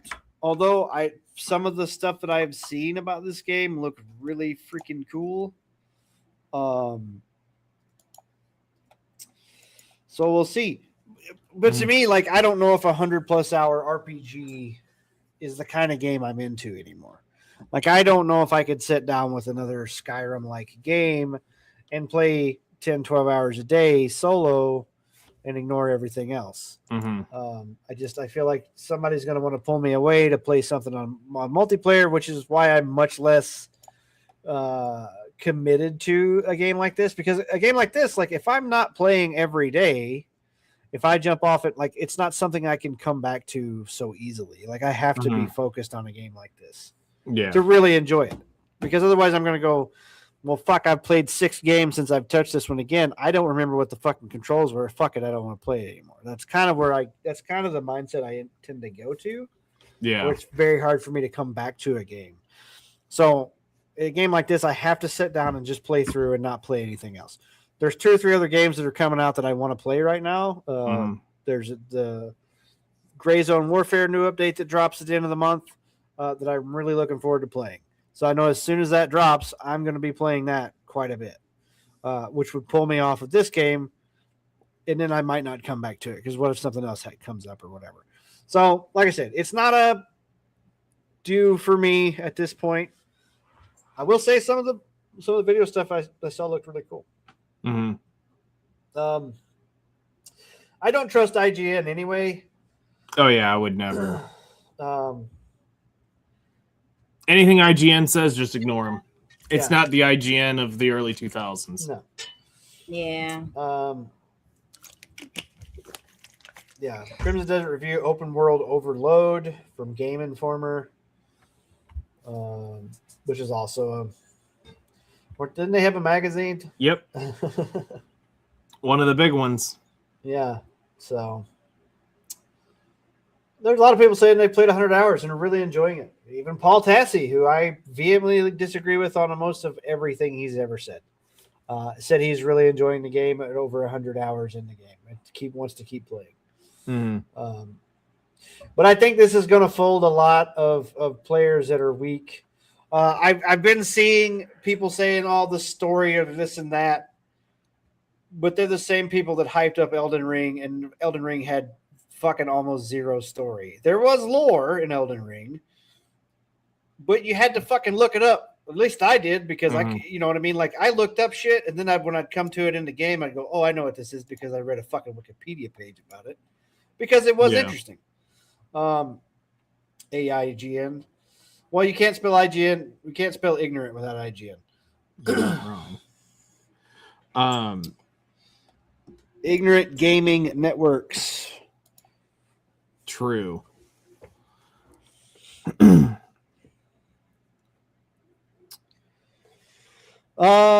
So did you have anything to add in here? Because I wanted to. Yes. So, kind of what are you wanting to get into with Crimson? I don't know. Just give me your thoughts on it. What you've seen of it so far. Okay. So limited information, but been going through what I can see without buying the game. I refuse to buy it. So I did something today that I swore I would never do, and I did it anyway. Well, you did it for science. Yes. I installed Black Desert again.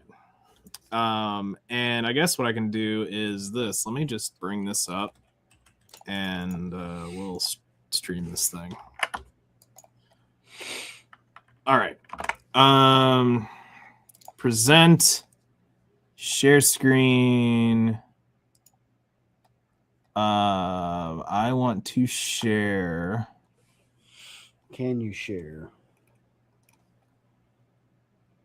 Window, Black Desert. Share system audio. Well, actually, let me try it without system audio and see if this just shares the game audio. When you streamed, what was it? What was that game you streamed on here? Not High Guard, the other one that you did solo. Actually, when you did High Guard, how'd you stream it on here? Did you do system audio? I think I just clicked stream and it and it went through, I think. All right, so there is my thing that you'll need to bring up. All right, so first off, just let's go ahead and put this out there so that y'all can see it. That is real. There is 45,087 hours on this game. So that's a lot of hours. Yes. So right now I've actually got the game running on this is Black Desert for anybody who doesn't know. I've got the game running currently on Ultra, which this is meant to be their screenshot. I've got a 5090, so do keep that in mind that I'm getting 90 FPS on Ultra mode with a 5090. So this is kind of like the engine. Well, you were getting that much FPS in the menu. I mean, I can get 200. I just need to get out of Grana. Grana's got so many assets inside this city that it's slightly bogging it down. But if I go outside the city, Knight, that is over 5 solid calendar years. We're not going to talk about it.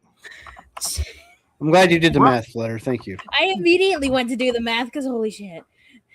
Yeah, you're not going to see... no, it's not... Yeah, I mean, it's not healthy, for sure. Look at him. Look at the poor man. I mean, you see it in his face. It's just not healthy. He's lost all that time in his life. So, we'll get out here. And... weirdly, too, I was looking at mine. Somebody posted, like, oh, show your top 5 games on Steam or whatever. Yeah, I'm at 134 over here, 134 frames. Okay.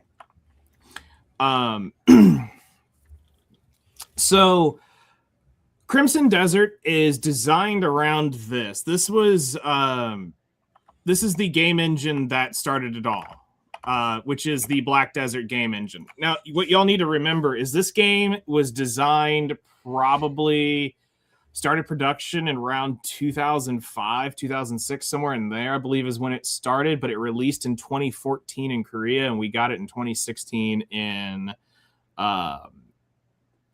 here in the States. Black Desert is on the 10-year anniversary right now. So this has been revamped once. The graphic engine, I want to say around 2017, it was before COVID. They did the remastered version of Black Desert.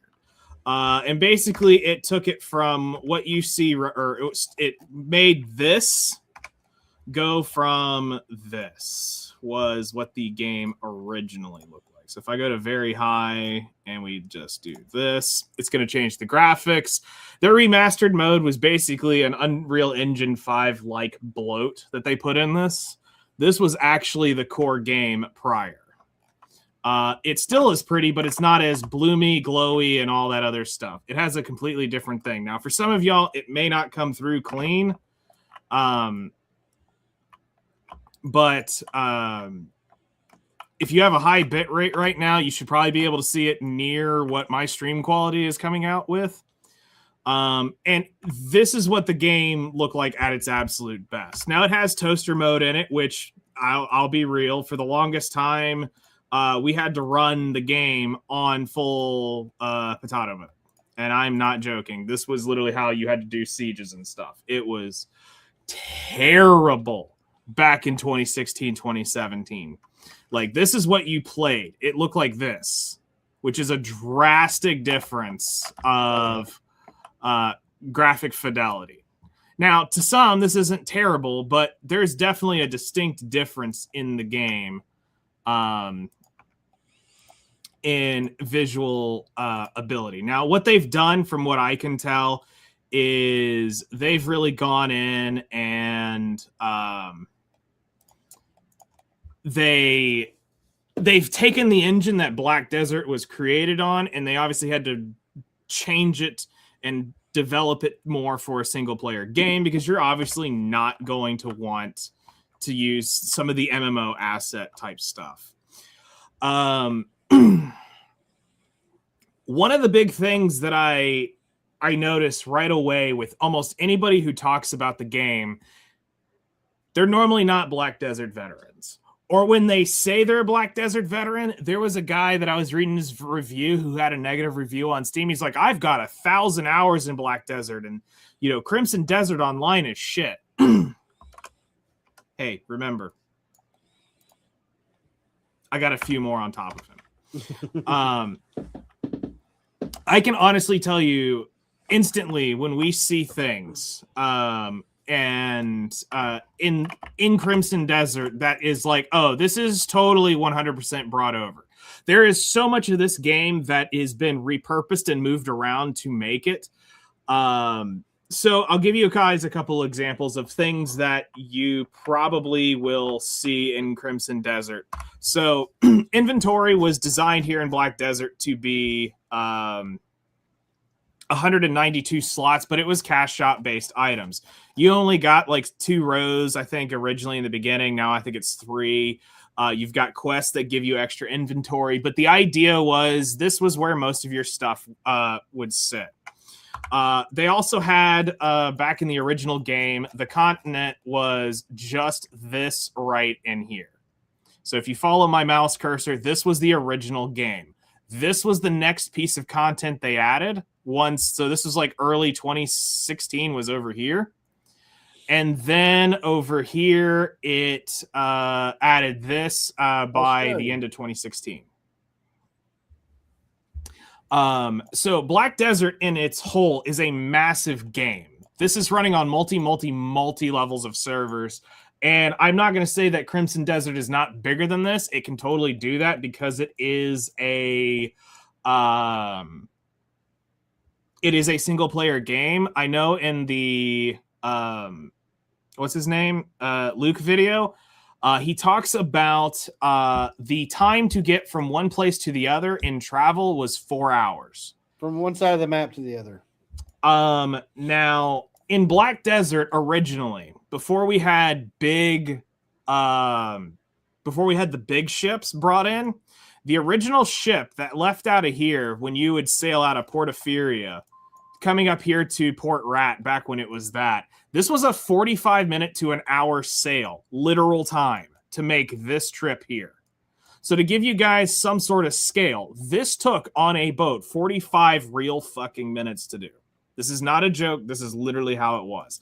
Now the average sailboat, the modern ones, can do this run in probably 15 minutes. Like, they've made it a lot faster. They've also added teleports in the game finally to where you can just teleport to these places.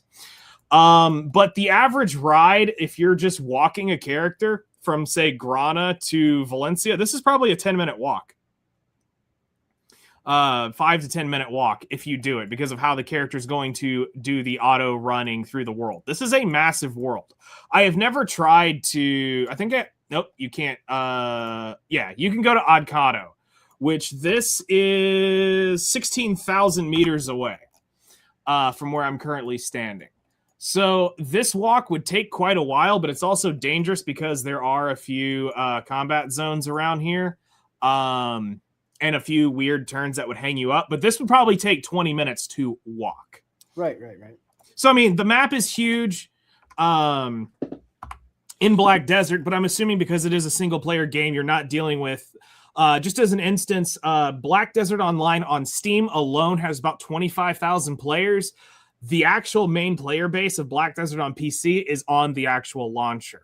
So you should probably think this has probably got around 125 to 150,000 players, I would assume, on North America alone. Yeah. Playing on it, maybe a little less, but across multiple servers. So you can't do as much, but this is still a massive world that they are, they're using this kind of idea. Now, from what we understood, the actual world was originally planned that world that they are talking about was supposed to be back up over in here on the map.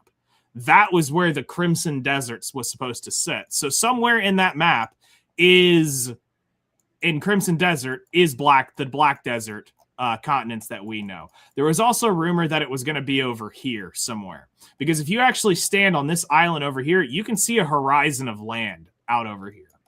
But this is supposedly the continent, and they're never going to add any more. Once this gets filled in, Black Desert as the MMO is done, because they're going to go back 5,000 years or whatever it is, and they're going to redo this map from 5,000 years ago or whatever the time skip was. So some systems and stuff that are in the game that people will see is, like, he makes a big deal about this banking system. He thinks this thing's the coolest shit since sliced bread, and it's a little weird because it's one of the worst systems in Black Desert. So he's got this thing in Crimson Desert where you can go up and you can do investment banking. This has been something that's been in Black Desert for a very, very long time, except for the fact of, in Black Desert, it's one of the most pay-to-win things in the game that has absolutely no, and I mean piss, return on investment. So the way this works... It's definitely not the first game that's ever done it either. No. In this game specifically, what it requires is you have to have one of these houses... Any one of these houses in the city has to be a residence, and then has to be the rank 1 house. Now, what does that mean in terms of rank 1 house is when you go visit somebody's house, it has all this pay-to-win furniture in it, and the score is dependent upon how much crap is in there. Valencia had an exploit that allowed you to get some astronomically high stuff. I've never been there to check it out since, because it's such a bad return on investment to do those investment bankings. But that system is totally here in the game. As far as the actual banking system, if I was to go look at our banks, is a little bit different now, because when it comes to our storage systems have changed quite a lot over the years. To go back in time, early Black Desert veterans are going to know a very big hassle that plagued us all for the longest time, and that was that silver weighed something. So what this meant was the little bit of precious weight you had as a player had to go on you. So if I open up my inventory right now, you can see I have 57 billion silver on me. The two places you would store your money would be in, and this was the crazy thing, it was per town at the time had a marketplace. So I would have 16 billion silver, let's say here in Grana. I go to Calpheon and it was different there. Then they localized that. Each town had its own storage. So back in the day, there used to be a currency that you could store in the town. So each town had its own individual thing. Now, when you see him doing is, in that video, you see him buying gold bars and exchanging it. It's the same assets that they use here. Buying gold bars was just a way to move money at the time. But once they gave the inventory space here, we can hold an unlimited amount of silver in our possession. Yeah, so it sounds like the banking thing, they should have focused more on the storage bank. Yes, so Black Desert actually got a update once they added the Magnus lore, which is, and I think what he was talking about too is there's a base building aspect to the game where you can build your own settlement or whatever, but you mine your materials for it, but it is the worker system is basically what it is. Yeah, but you have to keep them in your pocket, whereas you should be able to put a chest back there or a storage house or something, and where you have can the carry ability that to have your materials like this, because it's the same materials exist there. The copper ore assets and all this stuff you're seeing are from there. Which I think the way he talked in that review is they're working on it. They just haven't. Yes, they are going to be adding a storage system to the game. Yeah, that's still coming. One of the other things that I was noticing too, because I've watched you play this game quite a bit, and then from a lot of the things that I've seen in the Crimson Desert trailers, which I think what sets it apart a little bit differently is traversal becoming more third dimension. There's a lot more gliding and like traversing up to tops of houses. And some of the cool things too, from what I've understood, is like there's a lot of secret stuff you can like you can come across, like different puzzle mechanics and stuff you come across that throughout the world. There's a lot of hidden. Yes, so there are puzzles here in the game, but they don't function quite like a RPG because you got to think this is an MMO. Right. And it was designed on at this point, let's say a 15-year-old system. So, like, okay, so you talk about traversal. Well, I can fly. Right. My character literally can fly. Right, but can you fly into the air? Like, physically up? Yeah. No. And that's what I meant. That's what I meant by traversal. Like, I'm not saying your character's like, flying, riding horses, thing like that. And I glitched. Nope, there I am. I'm out, I think.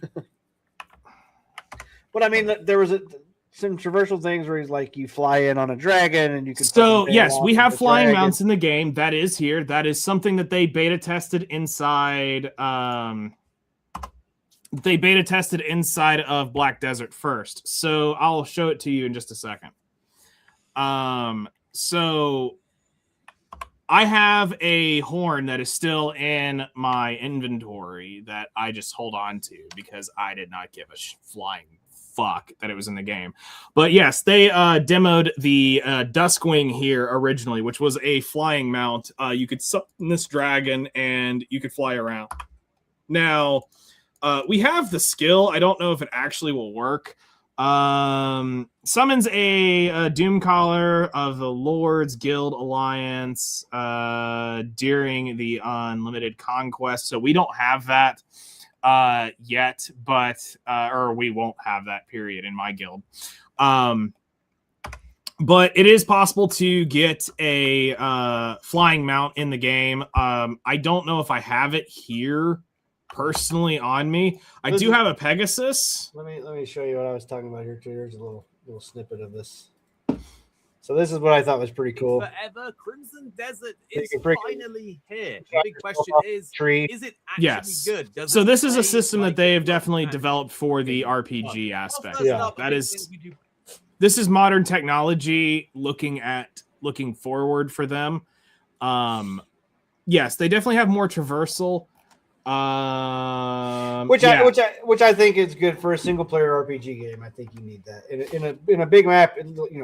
Okay, because like here's what you have to understand.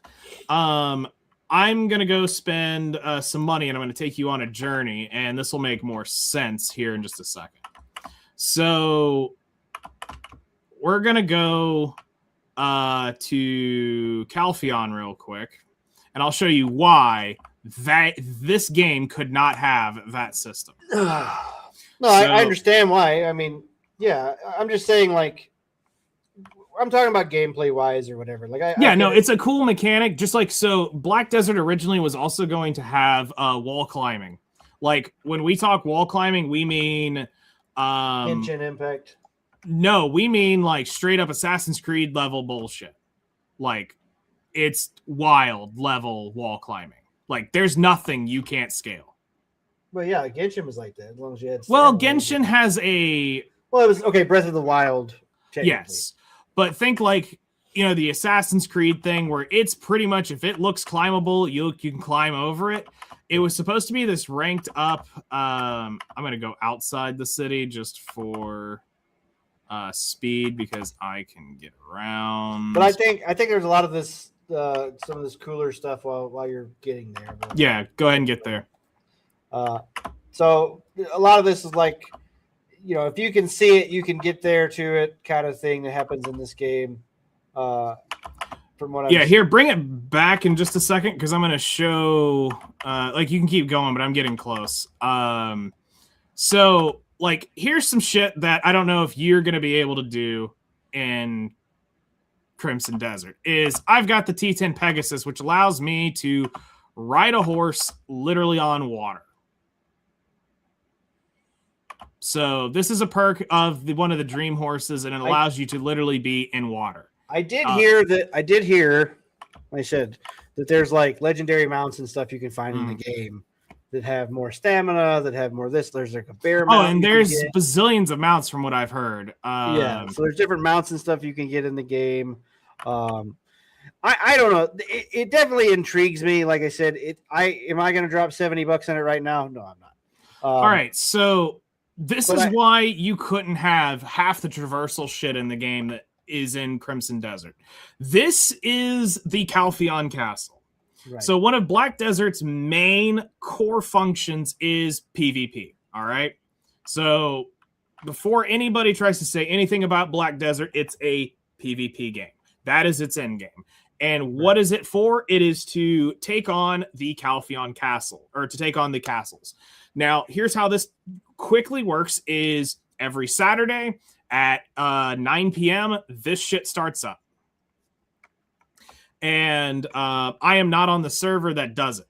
So when this begins, the people that are defending this castle, they lower the gates down, and this becomes a tower defense thing. So you have guilds that will drop on it and try to take this castle. Now, I have fought at this castle many a times, and it is a pain in the ass to do.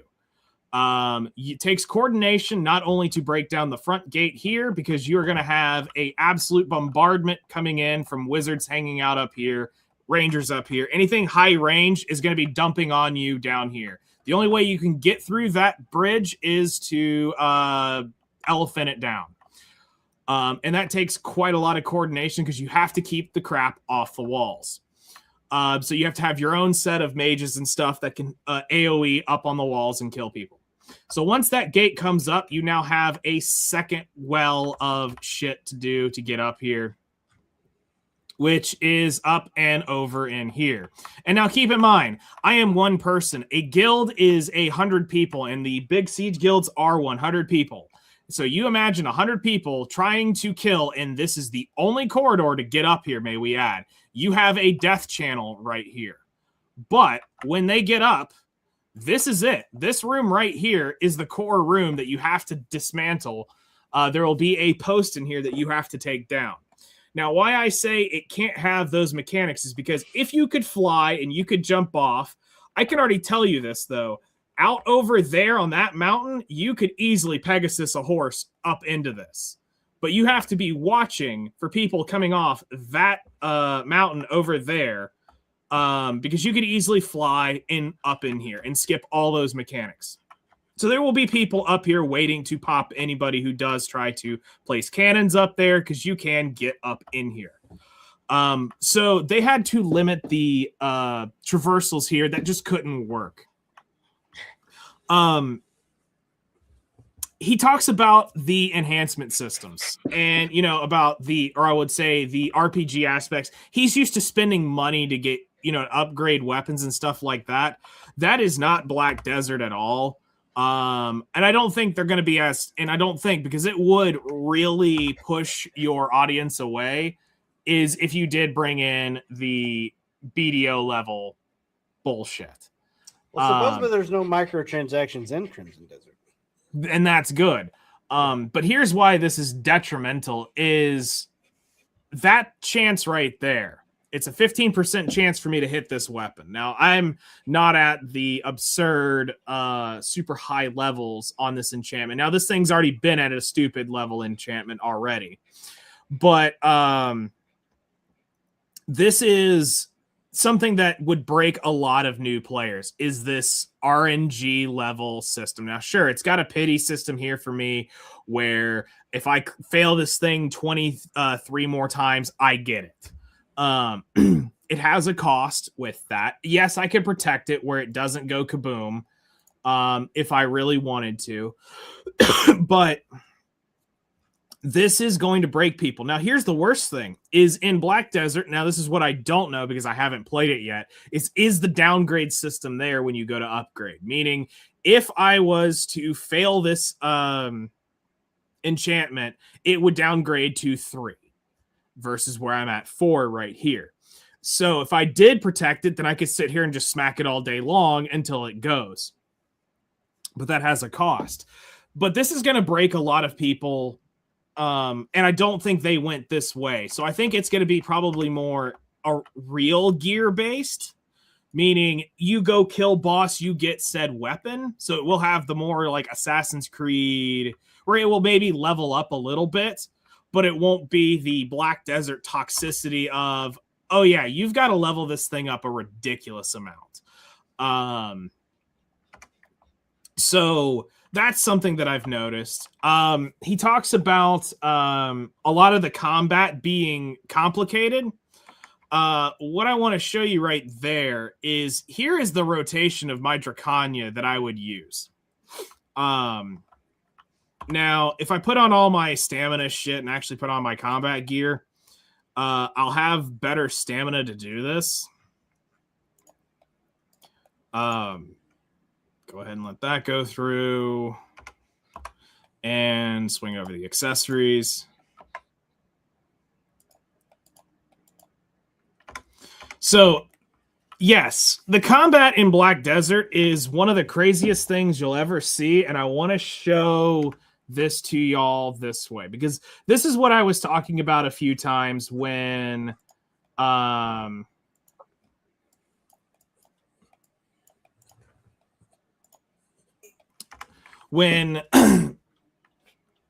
mentioned I don't know if I want to play it.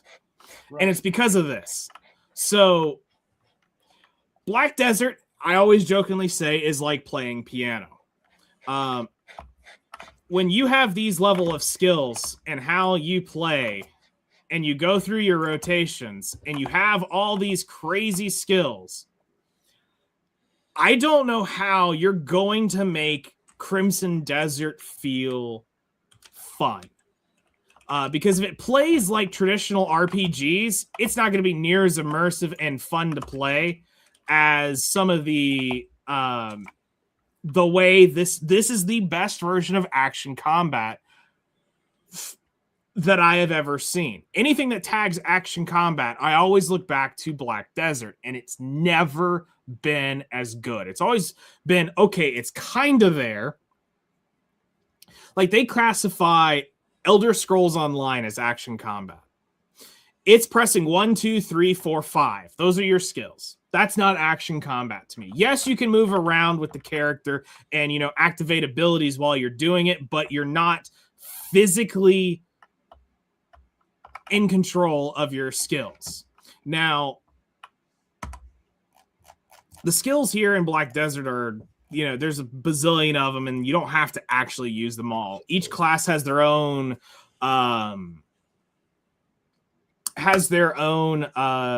set of skills, their own ways of doing it. You have 2 different variations of an Awakening Succession, which literally just translate to your main weapon versus your secondary weapon. That's really the only difference there. And it's the same thing that Crimson Desert has. If you actually watch the gameplay, you can see on the back on some of the reviews, like they're using, you can see the bow on their back. They've got a sword. But it looks like you see several main characters through Black Desert. Like, you can definitely see the warrior, you can definitely see the Zerker, and you can definitely see the striker, and you can also see the gunslinger.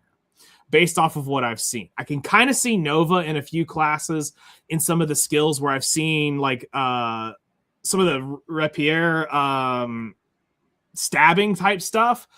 But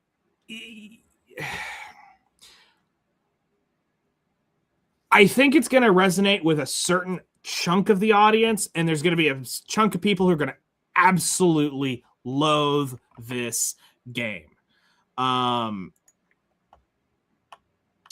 Yeah, well, I'm definitely seeing the controller scheme is definitely the wall right now. I think it's very steep. Controllers are not great. So here's the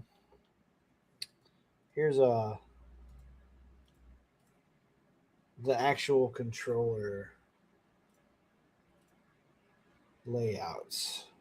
All right, let me blow this up so I can see. It's very hard. Yeah, it's not great, but I didn't see. Okay, so but there's a lot of like quick slot 2. If you hold the sheath the weapon, strong attack, weak attack, aim, shoot, range. No, this is start very aim. much not the Black Desert layout. So this is playing far more Assassin's Creed in the controllers. Yeah. Which to me ruins the game. Like, I'm already far less interested by just seeing that. That already tells me how the combat's going to play out. It is a real hack and slash game to me. When I see that, that's but it's not. Yeah, but it's not cooldowns and shit. So you know what I mean. Like, it's more for a person like you. Well, yeah. So strong attack, weak attack, but there's and I don't know. See, here's the thing. So free sword, quick slot, gear, or whatever. Like, I know there's a bunch of different skills and shit. I've seen people doing like fucking lightning kicks and all this other like crazy fucking weapon skills and stuff. And I don't know what that means when it comes to switching out your abilities or your weapons or how your skills work. I don't know. But I mean, so it's definitely not. It's not going to be your Skyrim. Swing, aim, bow, shoot, throw, spell. You know what I mean? Like that's your Skyrim combat, right? Like there's not a lot. What do you mean? I've only ever played Skyrim with a bow. What are you fucking talking about? Yeah, so you aim and shoot, right? Point and click. Stealth from 500 miles away. I'm gonna hit you with that arrow. Meanwhile, here's me in VR, just fireball in 2 directions. I mean, yeah. What do you want, buddy? What? But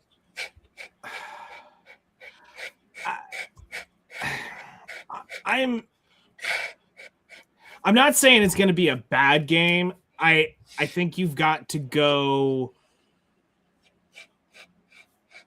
I think you're going to have to separate Black Desert from Crimson Desert. Oh yeah, and no, I don't think there's any way not to. Like, it's a different game. It's the type of game we're watching and playing are 2 different things. It's true. I feel like this is going to be, to me, like, I have a feeling that once players get into it, it's gonna hit the same kind of levels that Elden Ring hit.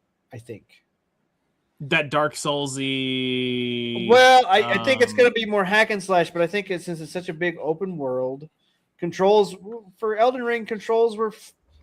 Control store, like all the gripes that I'm hearing from a lot of these people are the same fucking things that I heard from Elden Ring, or I see a lot of similarities. Now, like the die in one hit, fucking dog shit, combat that most FromSoft games have. It may be different than that. Like, it may be a little bit more forgiving. I don't know. I'm definitely seeing in some of the gameplay stuff that I've seen. I'm definitely seeing more heavy tech for the win. Yeah. Jump, fucking slam, roll back, jump, fucking slam. You know what I mean? Like, you end up spamming one fucking attack that works because for a lot of that, they got this fucking FromSoft put this stupid ass mechanic in there where the fucking enemies will hold an attack mid swing for like half a second on random loop. So you can't actually dodge or parry anything. You just fucking can't do it. So, yeah, let's see if there's any combat in their fucking in their video here. Some more advanced combat, maybe.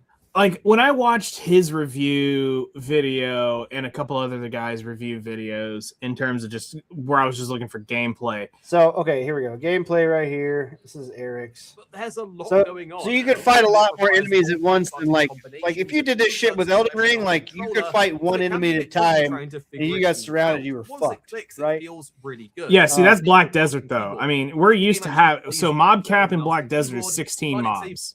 Right, but what I mean is it's not Elden. This is what I'm trying to point out. This is not Elden Ring in a way. This is more hack and slashy. This is more honestly, it's more Witcher I see a lot of similarities with The Witcher 3 when I played The Witcher 3. I guess maybe even some of maybe some similar combat stuff like in Odyssey, right? Remember did you ever do the stupid warring thing? We'd go and do like a big battle. Yeah. Yeah, those battlefield things. Very strange setup and layout to learn. With multiple so again, enemies, to learn, and then when it clicks, but like when here's the issue though, is like when you hear some of these people who've never really played Black Desert, like, oh my god, like Luke over here was like going off like how crazy it was that how these battles took place, and I'm like, bro, we go through areas where. Well, I mean, I'm going to be honest with you. I'm going to be 100% honest. I've watched you play Black Desert quite a bit. Those battles don't look like they're that fucking dynamic. It looks like you push a button and you nuke them. That's all I see. You know what I mean? Like, there's not a lot of like actual technical combat. Like, even back here where he's fighting a group of enemies, especially on like controller, so it can be a bit tricky trying to figure it all out. So there's not a one button nuke button that fucking destroys everybody AoE style here. You also watched me in probably lower level areas. Right, but does the combat get super technical? You need to pull up Action Stream, playing the game, not this. Yeah, it's true. I probably should do that. Like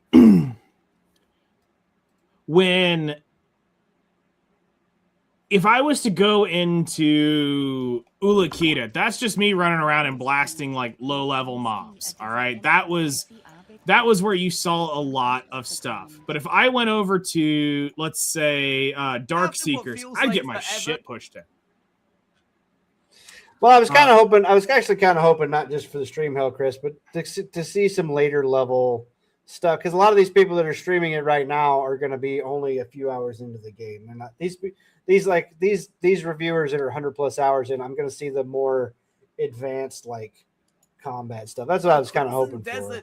Right, some of the more advanced skills or whatever. Trees over, launch yourself into the air, swing around. I do like some of the stuff traversal is also varied. You can ride your horse, you can run around. There's other mounts, you can fast travel. There are sky islands to go up to and run off and glide. Like, this looks a lot more like some of the cool random shit that they put into the Black Desert mobile game. Everything just surprises you. On top of that, they probably took a lot of inspiration off of the stuff that they made too. Things on fire, punch trees over. Launch yourself. I like this. That's kind of cool. You can fucking it's just use chaos in the best way once you really get to grips with all of the systems going on here. This is a type of game world that you could easily lose hundreds of hours in and still want to go back for more. Now let's touch on the technical side of things, because we played on PC and overall the performance was solid.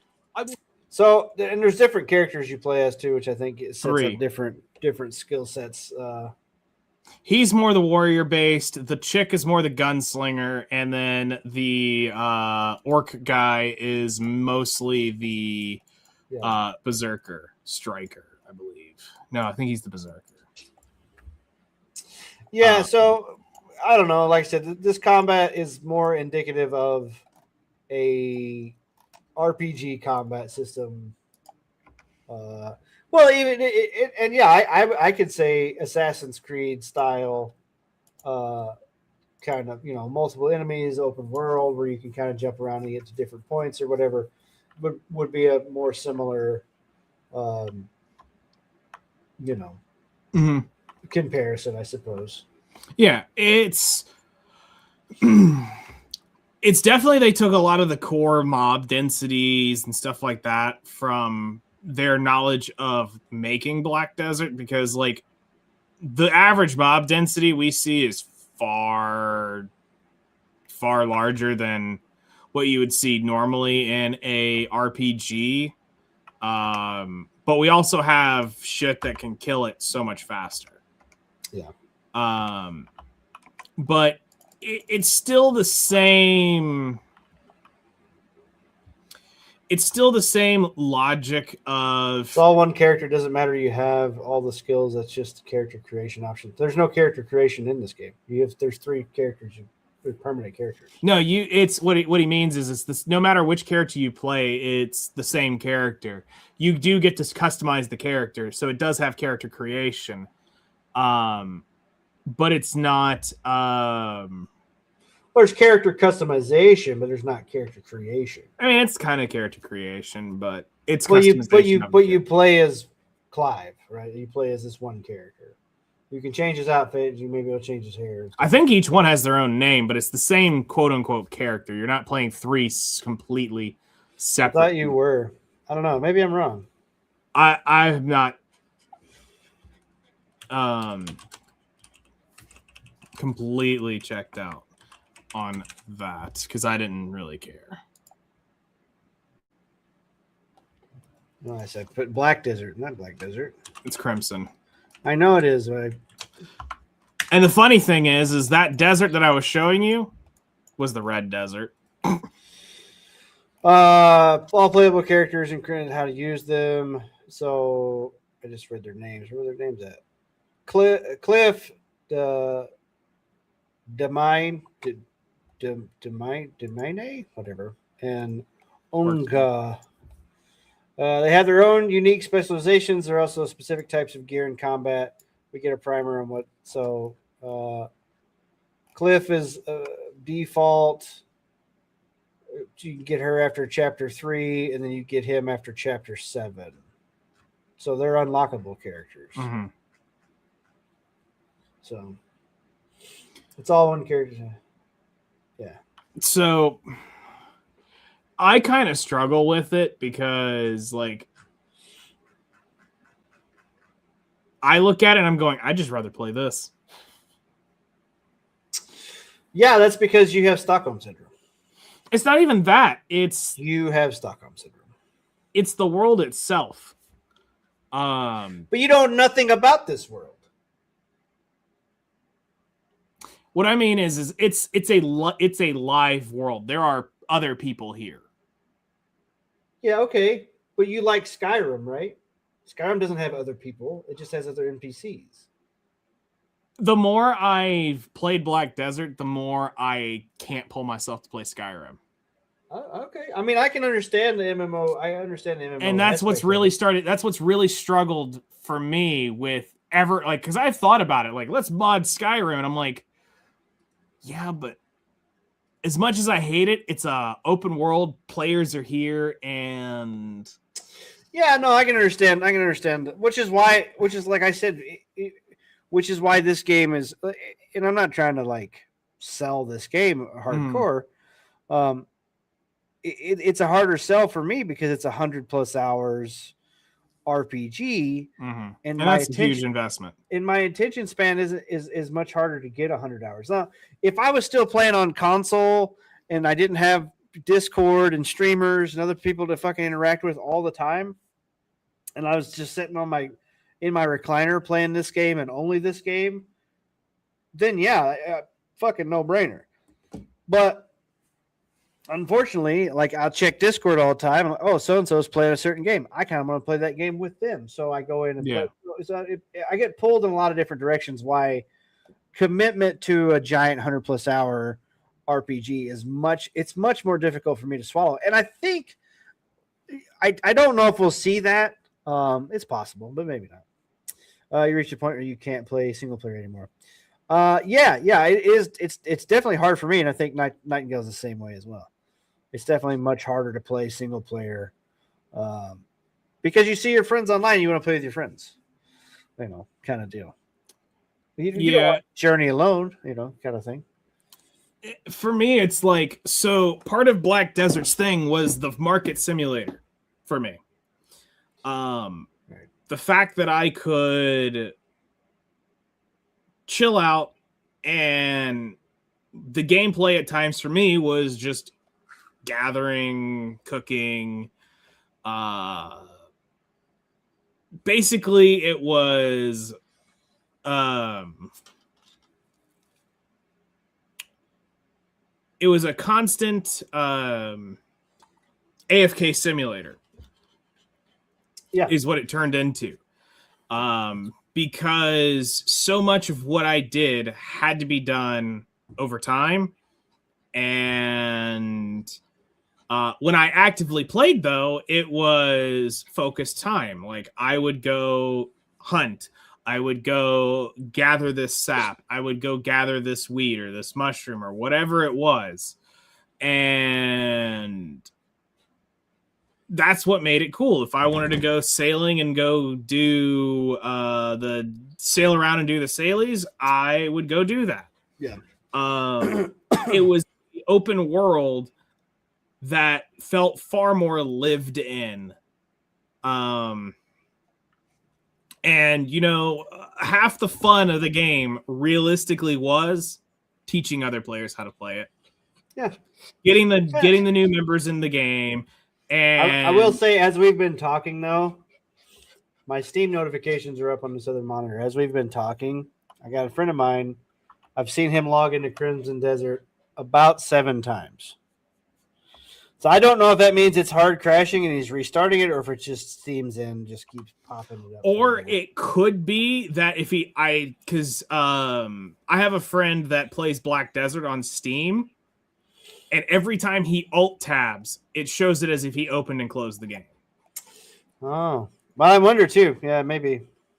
I can't confirm that. I definitely seen it. I've seen his name pop up playing Crimson Desert several times, and I don't know if that's indicative of crashes, which I did hear this game has quite a few bugs in it too.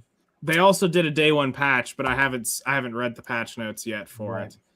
Yeah, no, I don't know. Like I said, a game like Stellar Blade or Devil May Cry, games like that appeal to me because they're like a 20-hour, commitment, and I can fuck around for 20 hours, and I can do that for a couple days. But this game right here is like, that's a solid week, 2 weeks of fucking gameplay, which, one of those things, like if I was OTR, driving on the road, staying in a sleeper cab or whatever, and had a Steam Deck or something where I didn't have access to the internet all the time, then I would love this game. Yeah, just different points in my life. But like right now, it's hard to justify it. And it doesn't mean that I won't buy it. Like maybe in a couple weeks, I'll keep hearing more and more people that I think I may ask Helmsman if he wants to be on the podcast next week. Because I know he's playing the game right now. He was super excited for it. So I may get him on. I may reach out to him, see if he wants to get on the podcast next week, give us his hands-on with the game, so we'll know, somebody's actually played it. So far, since it launched, it's lost 52,000 players. Yeah. But, it's single player, nighttime, whatever. Yep. We'll see. It's hard to justify a single player game like this where you can pick it up again down the road. Yep. And maybe there's people, we're probably going to see a lot of people that got frustrated with the controls. I definitely think there's a hard wall, and people have been fucking had hands held for a long time on a lot of shit that, So. And that's, like I said, that was the reason why where I was telling you before the podcast, where I kind of wanted to bring up the console version of Black Desert. Yeah. But it would have required me putting the capture card in. It would have required me to buy an Xbox subscription for a month just to log into Black Desert. Right. I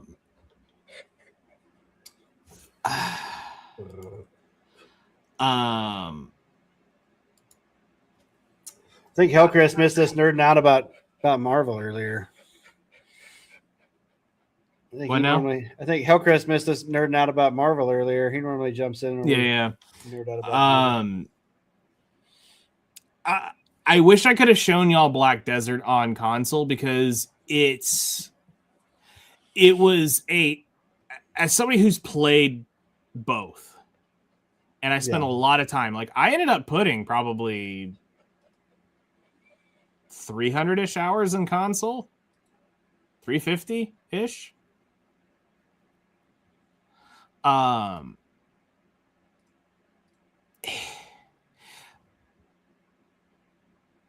The controls somewhat made sense for a couch warrior, but the game was dumbed down. Yeah.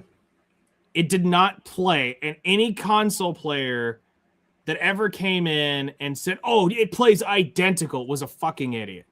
It does not play the same. physically, two totally different control systems.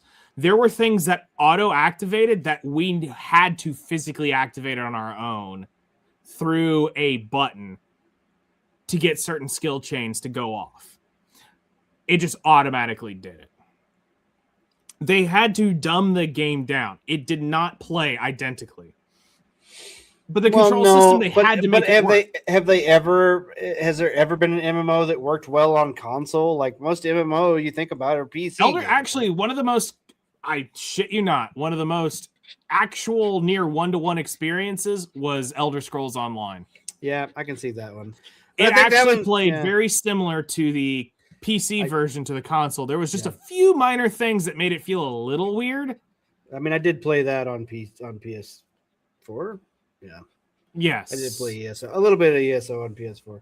Go lay down. Go to bed. I didn't hate it, but I much preferred the PC version. One, because I already had all the hours and all the shit bought. But playing it on console, I didn't hate it. Now, the one that I could never do would be Final Fantasy. That one, the way the game is set up, I could never do it. Flutter, how do you play Final Fantasy? I could never play Final Fantasy. I could never play Final Fantasy, period. Like any of them. Because that's the one I'm curious. Is I know she has it, but I can't remember if it's on PC or if it's on console. I've seen her play it, but I can't remember what it was. Let's see here, private chat. She said she's muted. Yeah, no, I know that. It's on PC. Okay. So she didn't play the console version, but you can play it on console, and that's what blows my fucking mind, is because when you see the bars for that, it's like World of Warcraft in a way, where it had all the different like skill bars. I don't know how they do it. I don't know how. I never tried, but like that's one I couldn't do. Black Desert had its own. Black Desert tried to do it, and it worked kind of okay. But the way PC played and how the skills worked made it so much more fluid to play. Yeah. I was scrolling through trailers. Thought, let's see if there's any trailers out that we want to watch, right? Yeah. It's not available now. So there was one called Jesus Simulator, and I fucking clicked on it because I was super curious, and it now says this content isn't available. Try again later. Oh, the Jesus Simulator drops in like a day or two. Yeah, but the official trailer? I got it on there Stucky it went. Game There it News. went. Okay, there it went. Now it's working. You'll need to bring it up. I don't know if I want to watch all of it. I'm just curious.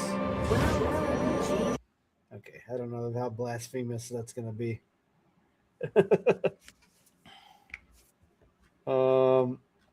Sorry, that one just distracted me. It was never up on stream, by the way. Oh, I know. I didn't. I know one thing that people are losing their shit over is that you can pick up any fucking animal and carry it. Hey, country boy, welcome in. Yeah, well, apparently you can pick up almost anything in the game, like a chair, a sack, or a barrel, or whatever. Like you can pick it up and move it around. Like everything's interactable. Now, I was watching somebody play it earlier, and they're like, "Oh, you got to hold this button, look at it, and then hit a button." Like it's like I feel like that's a very different experience. Yeah. I don't know. Like I said, we'll see. I'll reach out to somebody that's played Crimson Desert. We'll talk about it more next week. I'm very curious to see if it's going to be the next big hit. Like I said, anytime that I see critics start shitting on it, and then the general sense, consensus from the public is they like it. I'm very curious because I don't like those lying assholes. Yeah. I don't like them. Sea of Thieves season 19. Damn. Yeah. Ajax, go to bed. Bugs Bunny is coming to Fortnite because, of course, he is. Well, alrighty then. Yep, that's the thing. That's the thing that's going to happen now. It's just getting more and more ridiculous. It's stupid.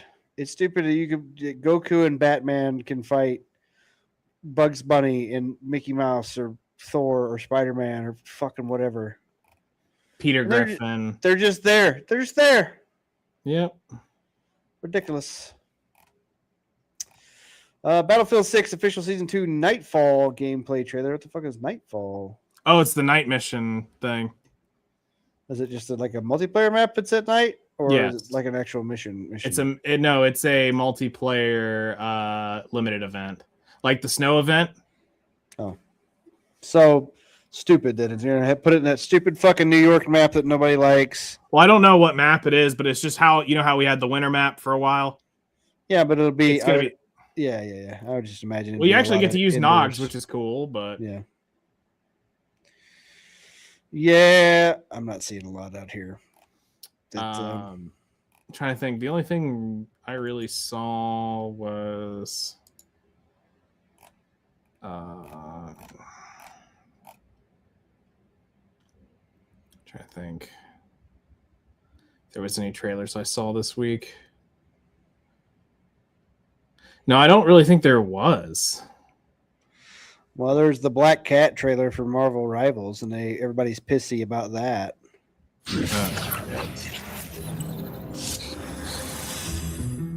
Because it's too sexy. It's exactly why they're mad about it. And these vigilantes threaten us all. As your mayor, I will end this game. Biblically accurate Black Cat. For once.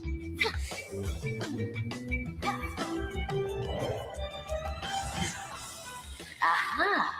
Just what the mayor ordered. Literally. Hiring petty thieves while the city's in crisis? Why? And a Fox VTuber. I'm not surprised. How unexpected.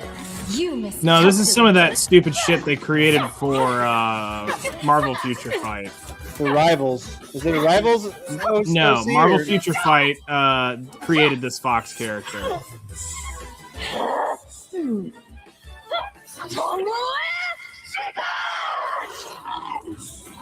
Oh, she can turn to a werewolf. Were Fox?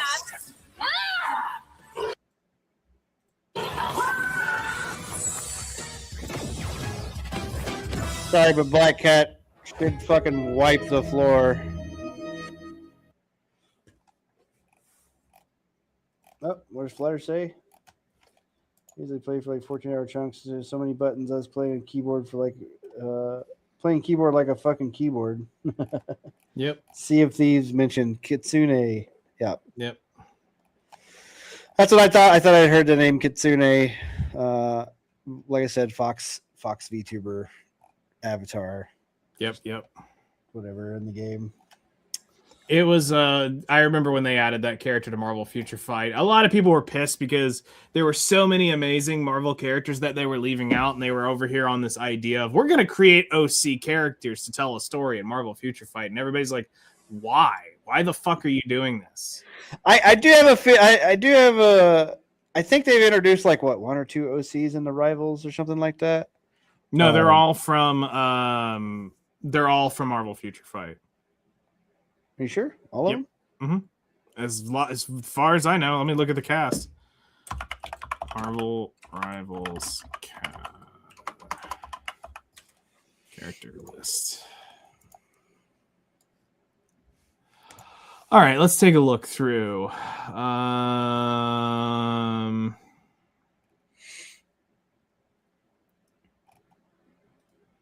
Yep, Luna Snow is from Marvel Future Fight. Who did Future Fight? Netmarble.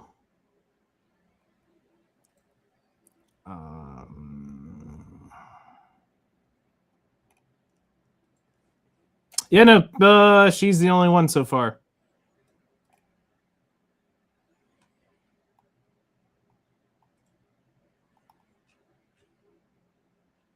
Everyone else is legit.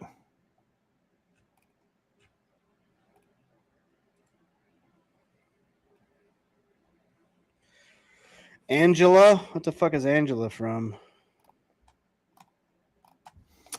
She's a older character. Angela Odin's daughter. Yeah, let's see here. Elsa Bloodstone? Never heard of that character. Yep. She's been around a while. Elsa Bloodstone first appeared in Bloodstone 1.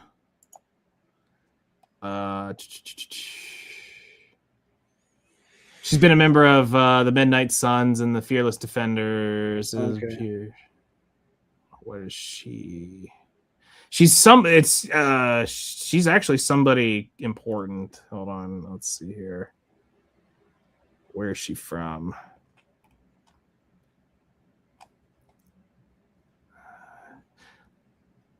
The daughter of Ulysses Bloodstone. There we go. She's a monster hunter like her father, similar to Buffy the Vampire Slayer. Okay. Yes, she's been around.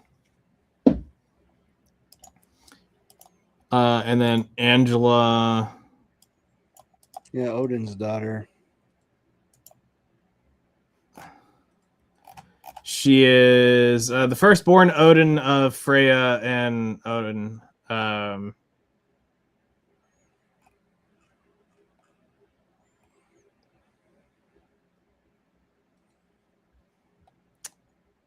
The Queen's angels kidnap Ardriff, attempting to blackmail Odin. He refused, assembling. See, the thing about Chris, the thing about that is like the people who want to play Nikkei will play Nikkei.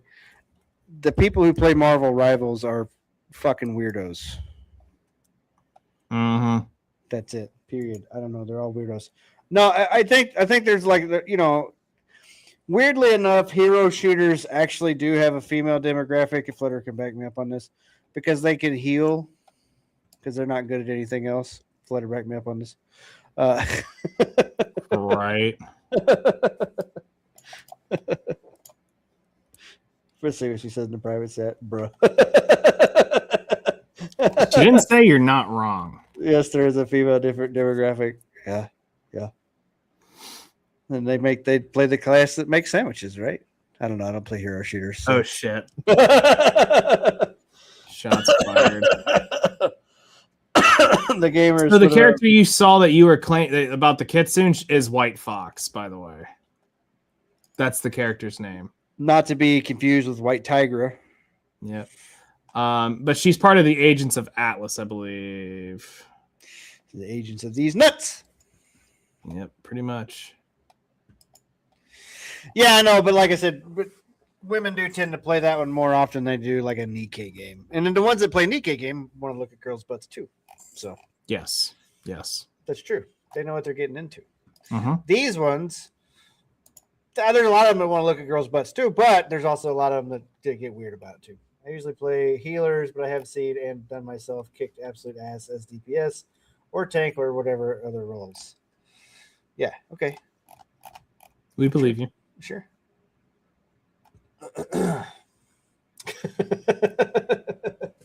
We 100% believe you. Thank you for coming on the podcast, Flutter, by the way. Hell yeah.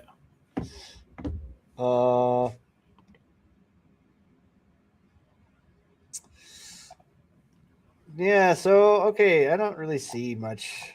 Not a lot this week, really. Yeah, Crimson Desert kind of was the it thing. Yeah.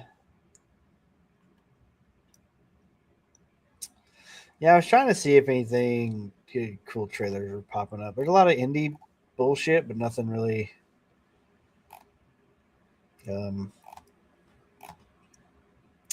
Nothing really jumping out at me.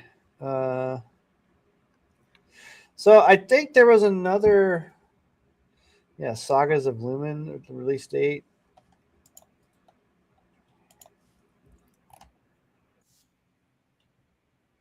It's a dragon game. Dragon D's Nuts. Yep. Dragon D's Nuts. Yeah, that's pretty much that was the news I wanted to talk about this week, which was Crimson Desert releasing. So we'll see. Like I said, I will reach out. Oh, Shaq News gives it a 5 out of 10. Uh-oh. Stinky. A lot of people are going to give it a low rating just on the sheer fact of how it plays, the control system. Yeah.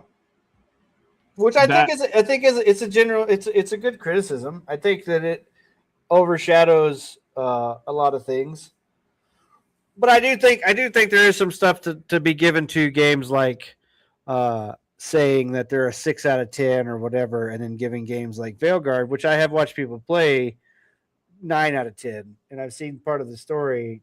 They give it a 9 out of 10. Like, you're fucking joking, right? Like, that's fucking dog shit. It's a dog shit take. Yeah, for real. So, if the checks don't clear, I suppose. Mm-hmm. Okay, let me look at this here. So this is an IGN article, not a score article, but I tested Crimson Desert's performance on every graphics, on all the recommended graphics cards. How I tested, first thing I jumped at me when Crimson Desert Systems requirements is how many generations of hardware were represented of minimum requirements for NVIDIA GeForce 1060. That GPU came out 10 years ago. So this game will be optimized for and represented by Pearl Abyss, which is funny because the Souls-like started with this Normies complaining about the controls. Exactly. Yeah. That's why I was saying, that's why I was trying to compare it to me, it looked like combat looked like Assassin's Creed, but I was also comparing the games like Learning Curve to Souls-like games, where it was definitely a barrier to entry, but the more people played it, the more other people really loved it, which is why Elden Ring blew up. And I definitely Stockholmed myself into liking that game. I did actually really like that game, which I thought I did until I played it again. I realized I fucking hate that game. Fuck that game. So if you fucking do a build that cheeses your way through all the bosses, then yeah, the game's fine. It's okay. You've succeeded by cheating. But if you actually try to play the game with skill, it'll fuck you over every time because the game just fucks you over. All right, so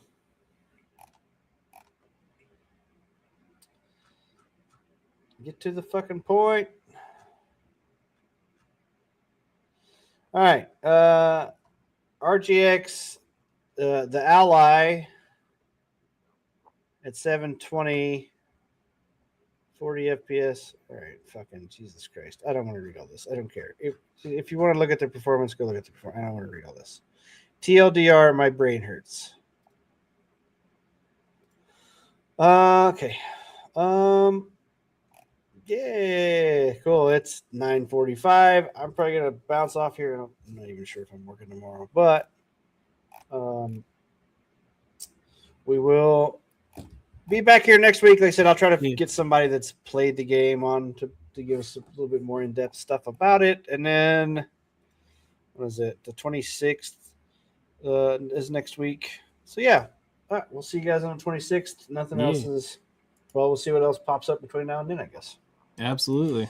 Thank you for joining. Thank you for hanging out. Bye, guys.